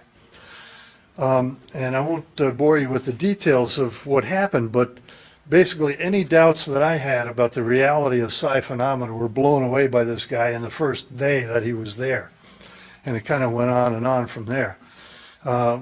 We can say that, I think, without a moment's hesitation, take it to the bank. Psi phenomena are real, they happen, and we're going to have to come to grips with that fact in our scientific thinking, period. Now, survival is a more complicated subject because, let's say, in the case, well, I'll mention a couple of other kinds of research that we have been involved in at DOPS related to survival. One involves what are called crisis apparitions, and they go way back to the beginnings of the Society for Psychical Research. A typical kind of situation is where, in the old days, a woman in her kitchen in London suddenly sees her brother come in, you know, sort of out of the corner of her eye, which surprises her because, as far as she knows, he's over in India with some British regiment or something. Well, then it turns out he appears, he looks like hell, he disappears, and a week later they get the news that he was just killed in a battle over there. And there are hundreds, well, there are really thousands of these cases, many of them very well documented as to what the experience was. Often the person would tell somebody else who wrote it down. You know, dates of events could be documented with affidavits and things of that sort. So there's a lot of those. And another big area, which William James, again, was involved in, is mediumship. James discovered one of the great trance mediums of all time, Mrs. Piper. Everybody know about Mrs. Piper? Well, I mean, she's typical of good mediums who can appear to deliver information from persons who are deceased. In her case, it got to really quite extraordinary heights of development. There was one personality, for example, GP, who was a communicator through Mrs. Piper to sitters, who represented himself as being the deceased George Pellew, as he was known. During the time that he was studied by James and Richard Hodgson, an Australian lawyer who was hired really for this purpose, 150 different sitters were introduced anonymously to her during her trances, of whom 30 had been acquaintances of the real GP in his lifetime. And the GP persona, speaking through Mrs. Piper, or writing, sometimes automatic writing, identified all and only those 30, and for many of them gave so much personal information in such a characteristically GP way that they were convinced that they were really interacting directly with a deceased person. Now, turns out to be not so simple to decide whether that does or doesn't establish survival, because How do you check whether the information delivered is true? Well, either someone tells you, yeah, that was true, or you find some record, and hence, in principle, it's open to the possibility of some sort of a psi process involving only living persons. And that debate goes on and on still. There are people equally knowledgeable about the evidence who take one side or the other. So it's a tough problem. But I'd like to point out that either horn of this dilemma is really fatal to the prevailing physicalism, because both psi and survival shouldn't happen according to the prevailing view. Now, this became an important part of a project that I got involved in. Well, let me just say very briefly, because I don't have enough time, that I continue my own work, experimental work, first at Rein's Place, then moved over to the School of Engineering at Duke, because we wanted to develop a psychophysiological approach to the study of psi, measure brainwaves, for example, while people are doing tasks, and see if we can predict when they're making good responses versus bad ones, things like that. So we worked at that diligently for about 10 years, but kind of ran out of cash. I had 2 kids, had to put food on the table, so I did about another 15 years worth of neuroscience at UNC Chapel Hill, developing EEG methods and validating them in a different context. So that was all going on in the background. Anyway, moved to Charlottesville in 2002 in order to live with my wife, who was one of Ian's colleagues, and also intensify work on a project that had begun in 1998. This was under the auspices of Esalen Institute out in California. The co-founder of Esalen, Mike Murphy, is a really extraordinary character in many ways, one of which is that he knew a good bit about the history of psychical research. He's very interested in this question of survival, and he knew that there were some people actually working on it from a scientific point of view. So he convened a group, including a bunch of us from DOPS, tried to get Ian, but Ian wouldn't go. And got us together to present and discuss survival research. Thank you. So we did that for a couple of years. We went through a lot of the existing evidence and so on, but then we began to realize that we really had a much bigger task that we wanted to carry out. We were all convinced that physicalism is false, and we wanted to try and demonstrate that, and also begin to try and figure out, if it's wrong, what different kind of worldview might be better. So we spent actually almost 9 years on the first part of that problem, and that resulted in this book, Tracy's copy, Irreducible Mind. And what we tried to do in there was to assemble in one place a lot of the kinds of evidence that we think show empirically that physicalism is false. First and foremost, of course, psi and survival, all that research. We didn't really discuss it in this book, but we provided extensive annotated bibliography, pointers into the literature. You know, a lot of scientists would like to think that these things are kind of some isolated anomaly. You can just kind of quarantine them somewhere and ignore them, basically. But that's not at all the case, because there are plenty of other empirical phenomena that point in the same kind of direction. And so we systematically inventoried a number of those phenomena in this book. I'll give you just a couple of the examples of the kind of things that we looked at. And by the way, in doing this, we were really reevaluating a wonderful book that had been published in 1903 by one of William James's colleagues, F.W.H. Myers. It was called Human Personality and Its Survival of Bodily Death. If only he had left off that "and its survival of bodily death," it would be much better known today than it is. But we revisited a lot of the topics that Myers had brought out in his book in light of the intervening century of additional research. And the net of this whole effort was to show that Myers's thesis was actually much stronger now in light of all that additional evidence than it had seemed even back then. So we covered things, for example, like extreme psychophysiological influence. Turns out that people, some a few people in hypnotic states can generate, for example, geometrically shaped blisters corresponding to a, say, cool poker that's been touched to their skin. There are things like stigmata. You know, fervently believing Catholics sometimes are capable of reproducing the wounds of Christ as they imagine them to have been on their own bodies. And these are things in terms of their sort of precision go beyond the known capacities of the nervous system to account for.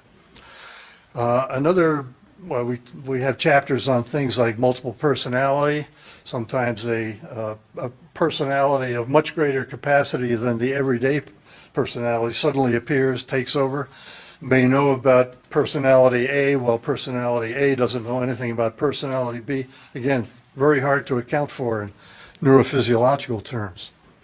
We've got a big chapter on memory.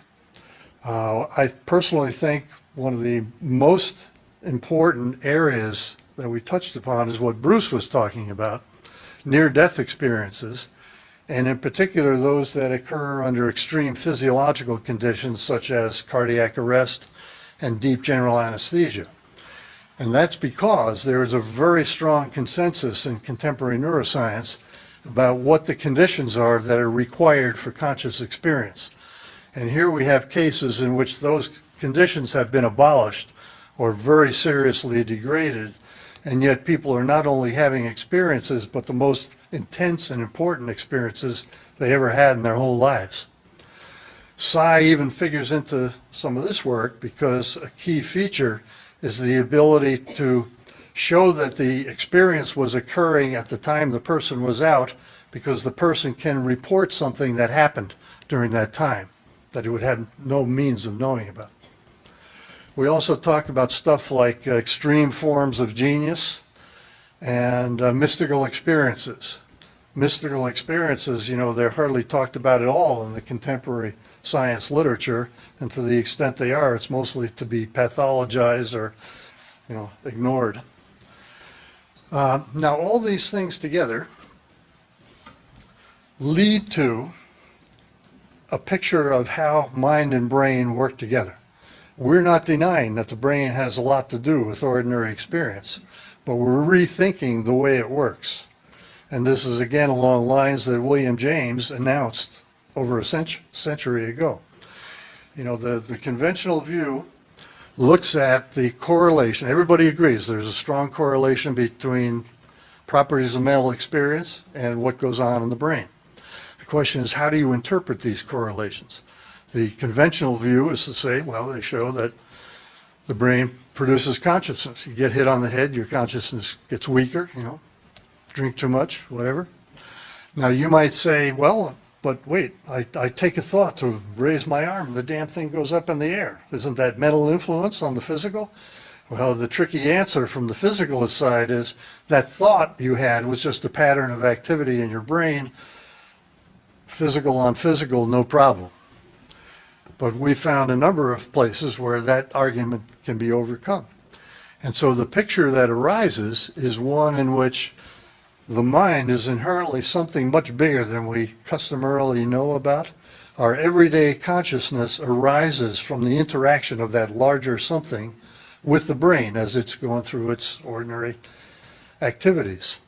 So the brain is a kind of device for anchoring this larger consciousness to the here and now for biological purposes and that sort of thing. Brain conditions mind, but does not generate it. Now, for me, that was a huge thing in relation to the whole survival issue. If conventional physicalism is true, there can't be survival, period. It's absolutely inescapable. And even scientists who have some kind of religious practice can only manage that by sort of ignoring the conflict. William James had it best. He said, good materialist scientists by day, good Christian husbands and fathers by night, holding thus loosely the two ends of a chain, they are careless of the intermediate connection. So, if you're not careless, you have to just recognize that fact. But with this different picture of how the mind-brain thing works, there's an opening for survival. For me, that was personally decisive. I had never been able to take the possibility of survival seriously until we finished this book, basically, and I became convinced that Myers and James really had it right way back when. All right, now I got just a few minutes left, I guess. How are we doing? I'm not paying any attention. 5 minutes, okay. Okay, that was the easy part, irreducible mind. Then we went on to consider the question. This is, we're about year 10 at this point. We met once a year out at Esalen for these 5-day things, and then lots of interactions for the rest of the year of various kinds. Okay, but the second part of this problem is much, much harder, and that is accepting that all these different kinds of phenomena are for real. How can we conceive of reality in such a way that it becomes plausible that these things happen? How must reality be constituted in order that these various kinds of phenomena cataloged in irreducible mind can occur?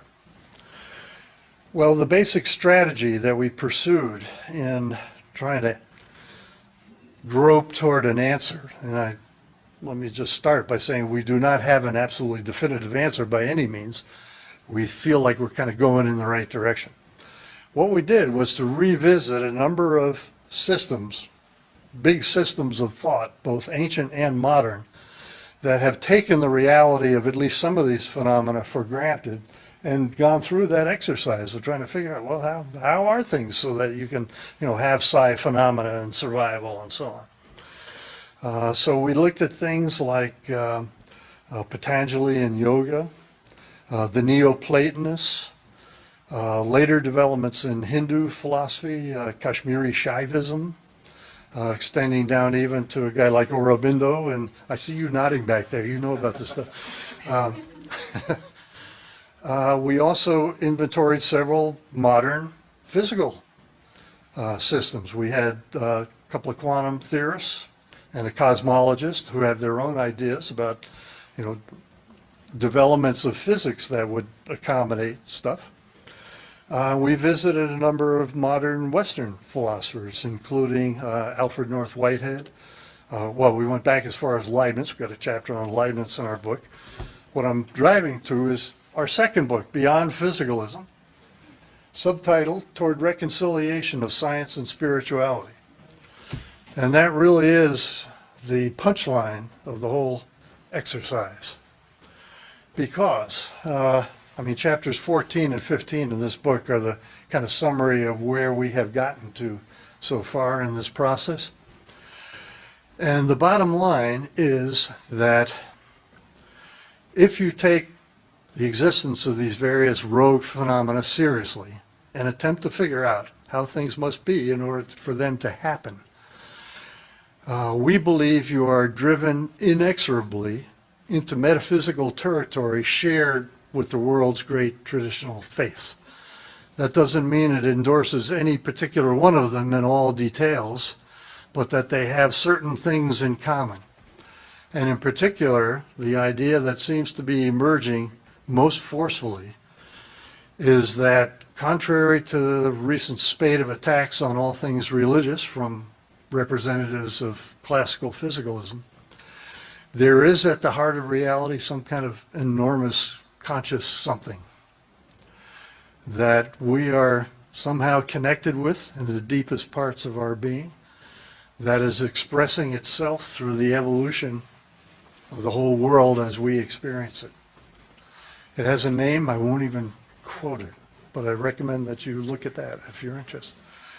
The bottom line really is that I personally believe that we are at or very close to a major inflection point in Western intellectual history. It's going to happen, whether it happens next year or next century, who knows?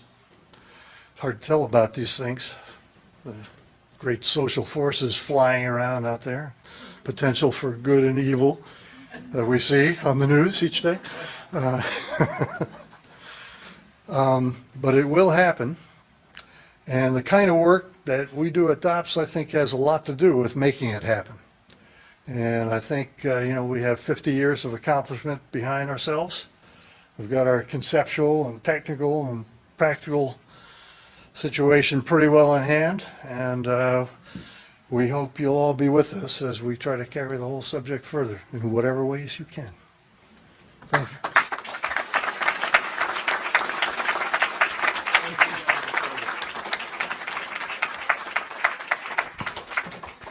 Well, that's your call to action, people. You are the army that Dr. Kelly and others have been waiting for to help us get this word out about how we are all connected, how we are all one in this consciousness.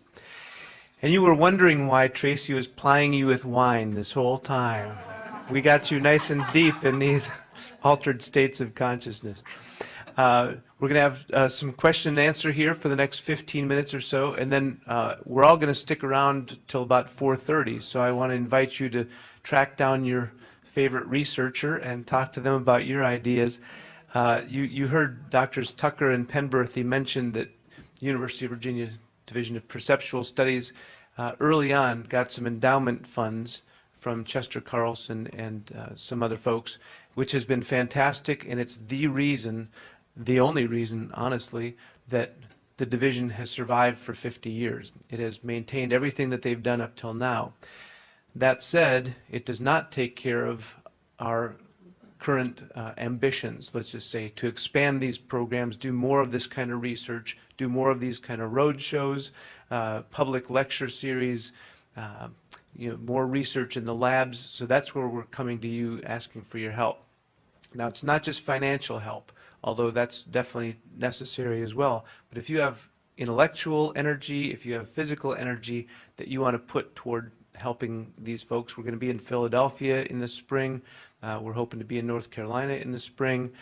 So if you know people, if you have folks, if you have some way that you want to help, please talk to me, talk to Tom or Tracy or any of the DOPS folks. We want your help. We need your help, please. All right, so if you'd be up for it, Tracy's going to grab a microphone and go around. So if you have a question, please raise your hand and she'll come out to you. Again, we have 15, 20 minutes, so we have some time for questions. Tracy, there's a question right over here in the front.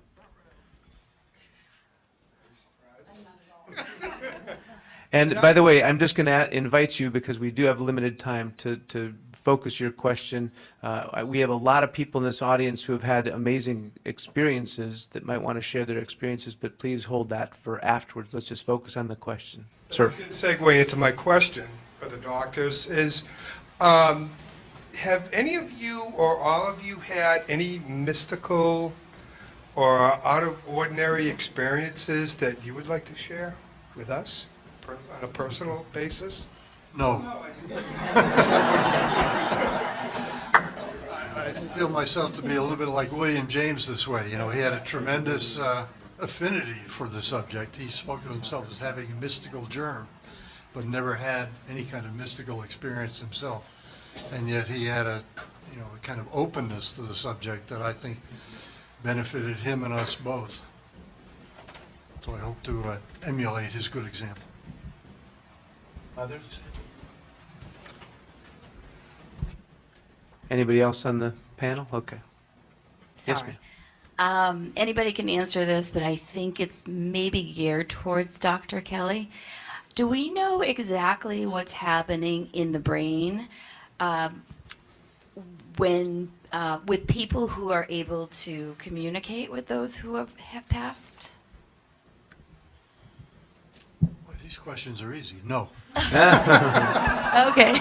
Will you talk about some of the research you've done, Ed?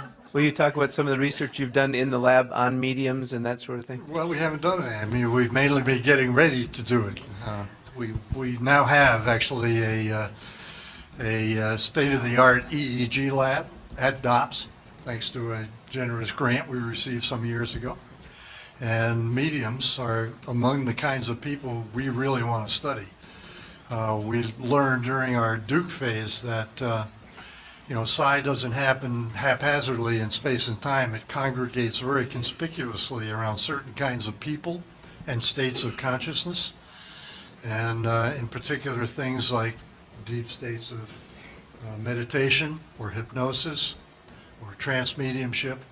We're also interested in people who can leave their bodies voluntarily, go to some pre-agreed location, report what they find there. So if any of you are or know of such persons, please let us know, because we'd love to study them. Dr. Kelly, have you heard of Suzanne Giesman? She is a former Navy commander, served 20 years in the military, and now is a full-blown, full-time medium. She was the personal aide for the head of the Joint Chiefs of Staff. She used to fly on Air Force One. If you want to study somebody, you really ought to talk to Suzanne Giesman. I know Suzanne. She's down in Florida. She's wonderful. And what's your question, sir? Do you have a question? Oh, you just wanted to get Suzanne, do a little plug for Suzanne? And Okay. Ms. Thank you. Kim, I'd like to talk to you after. I've got something. Great. Thank you so much.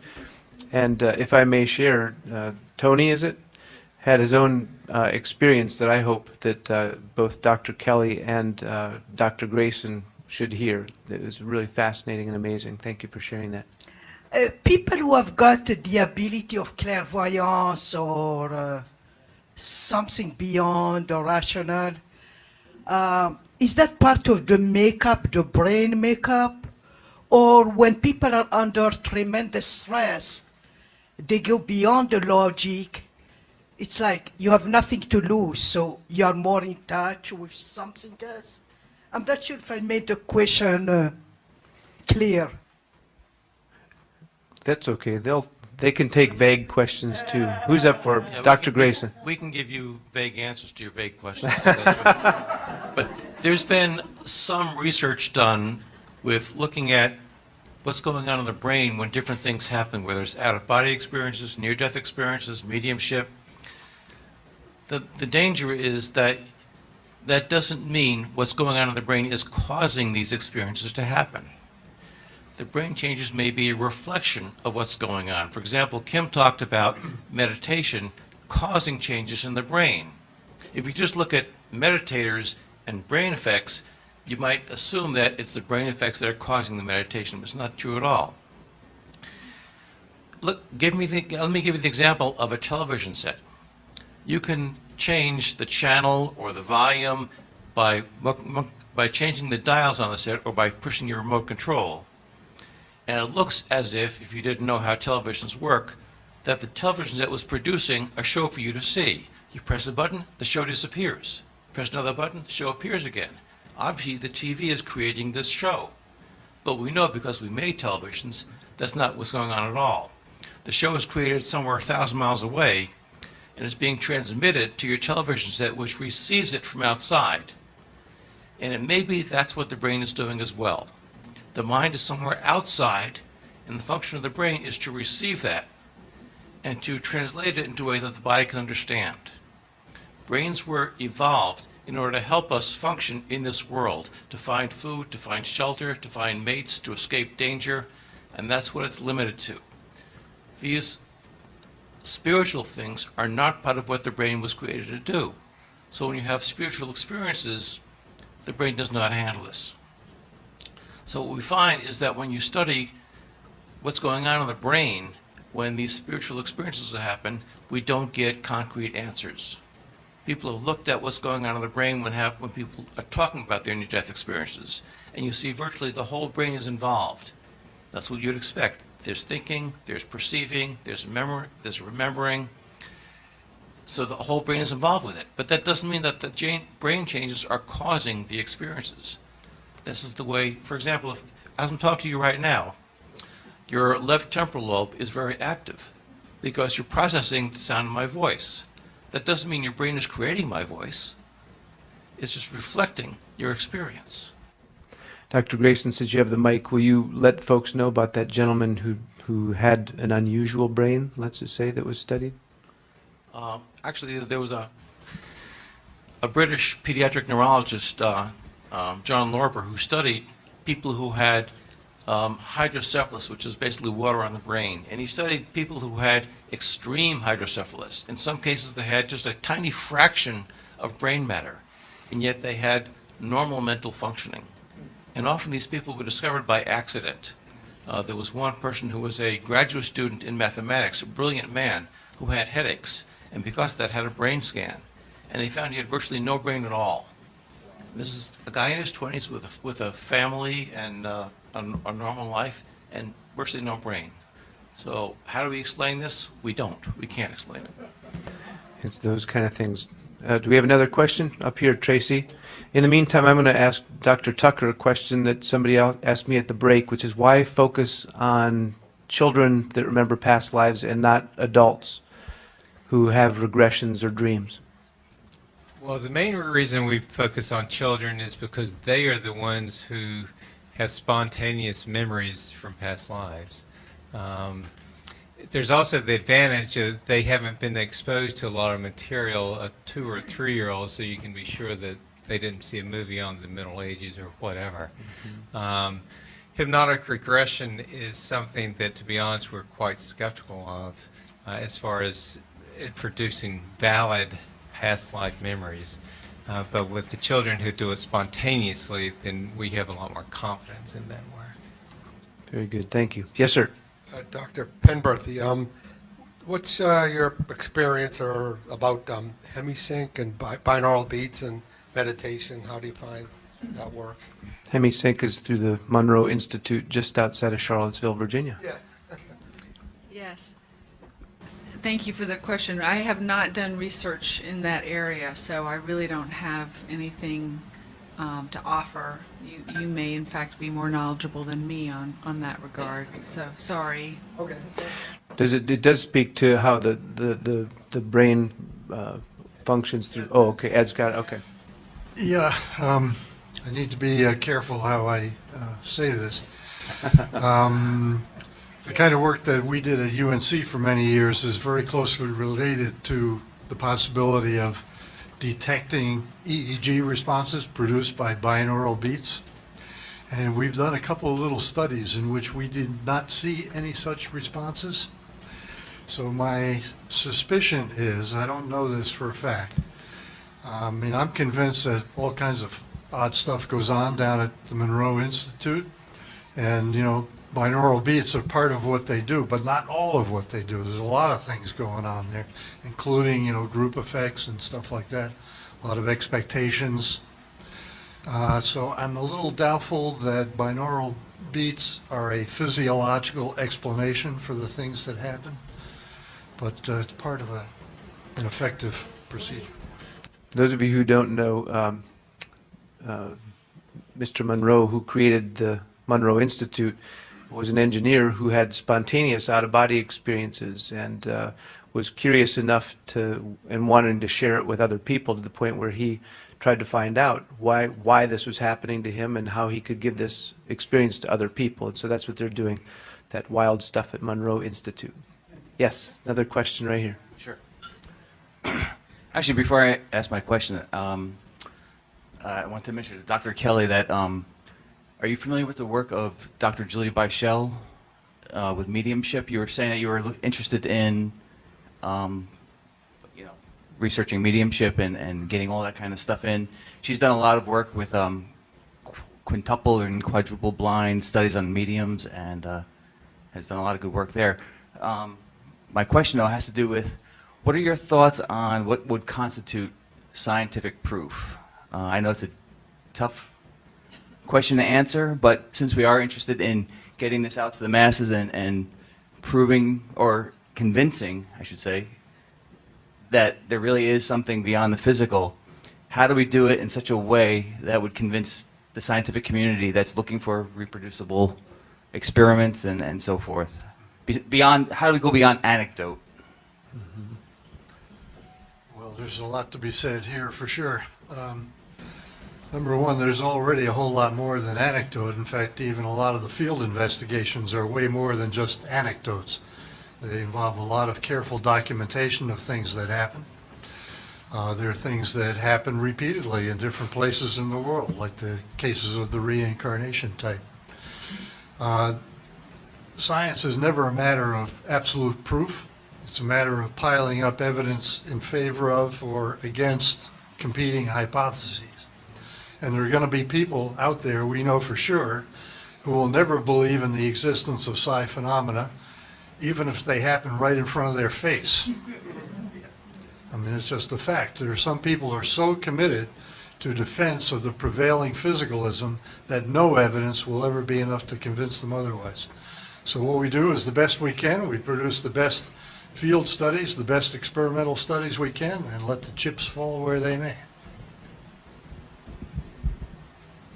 I'd just like to add to that, that Max Planck said 100 years ago that science makes progress funeral by funeral.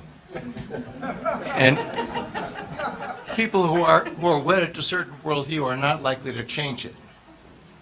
But we hope that as we accumulate more and more of this evidence, that physicalism does not explain what we're experiencing every day, and as scientists who are wedded to the materialistic viewpoint keep sweeping it under the rug, eventually there'll be so much here that the furniture will just fall.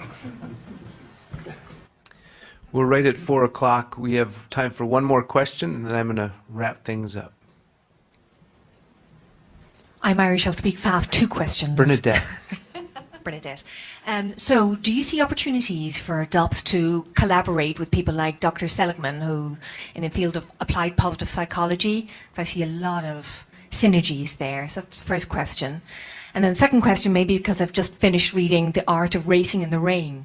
Do you see consciousness expanding and research expanding to animals beyond human beings? 2 questions.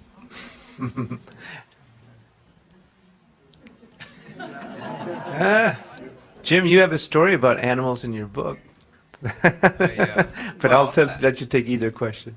I mean, I think as far as the positive psychology part goes, I was suggesting Kim take it because I think there's a tie-in with meditation and with psychological states and how they may improve health, but also may make people more open to the kinds of things that we're exploring. Now, as far as the animals part go, I don't see us expanding into that. But I will say that there's a professor at UVA who has had some contact with us who wrote a book about, I believe I'm right about this, being a horse whisperer, right? Or something to that effect. So there are people with extraordinary experiences, and if they include animals, you know, then that would be great, and she would be someone who could be studied. But as far as us instigating studies of, you know, psi abilities among horses or dogs or whatever, I think that's probably unlikely. Well, did everybody enjoy today's presentation? Everybody sufficiently expanded for the...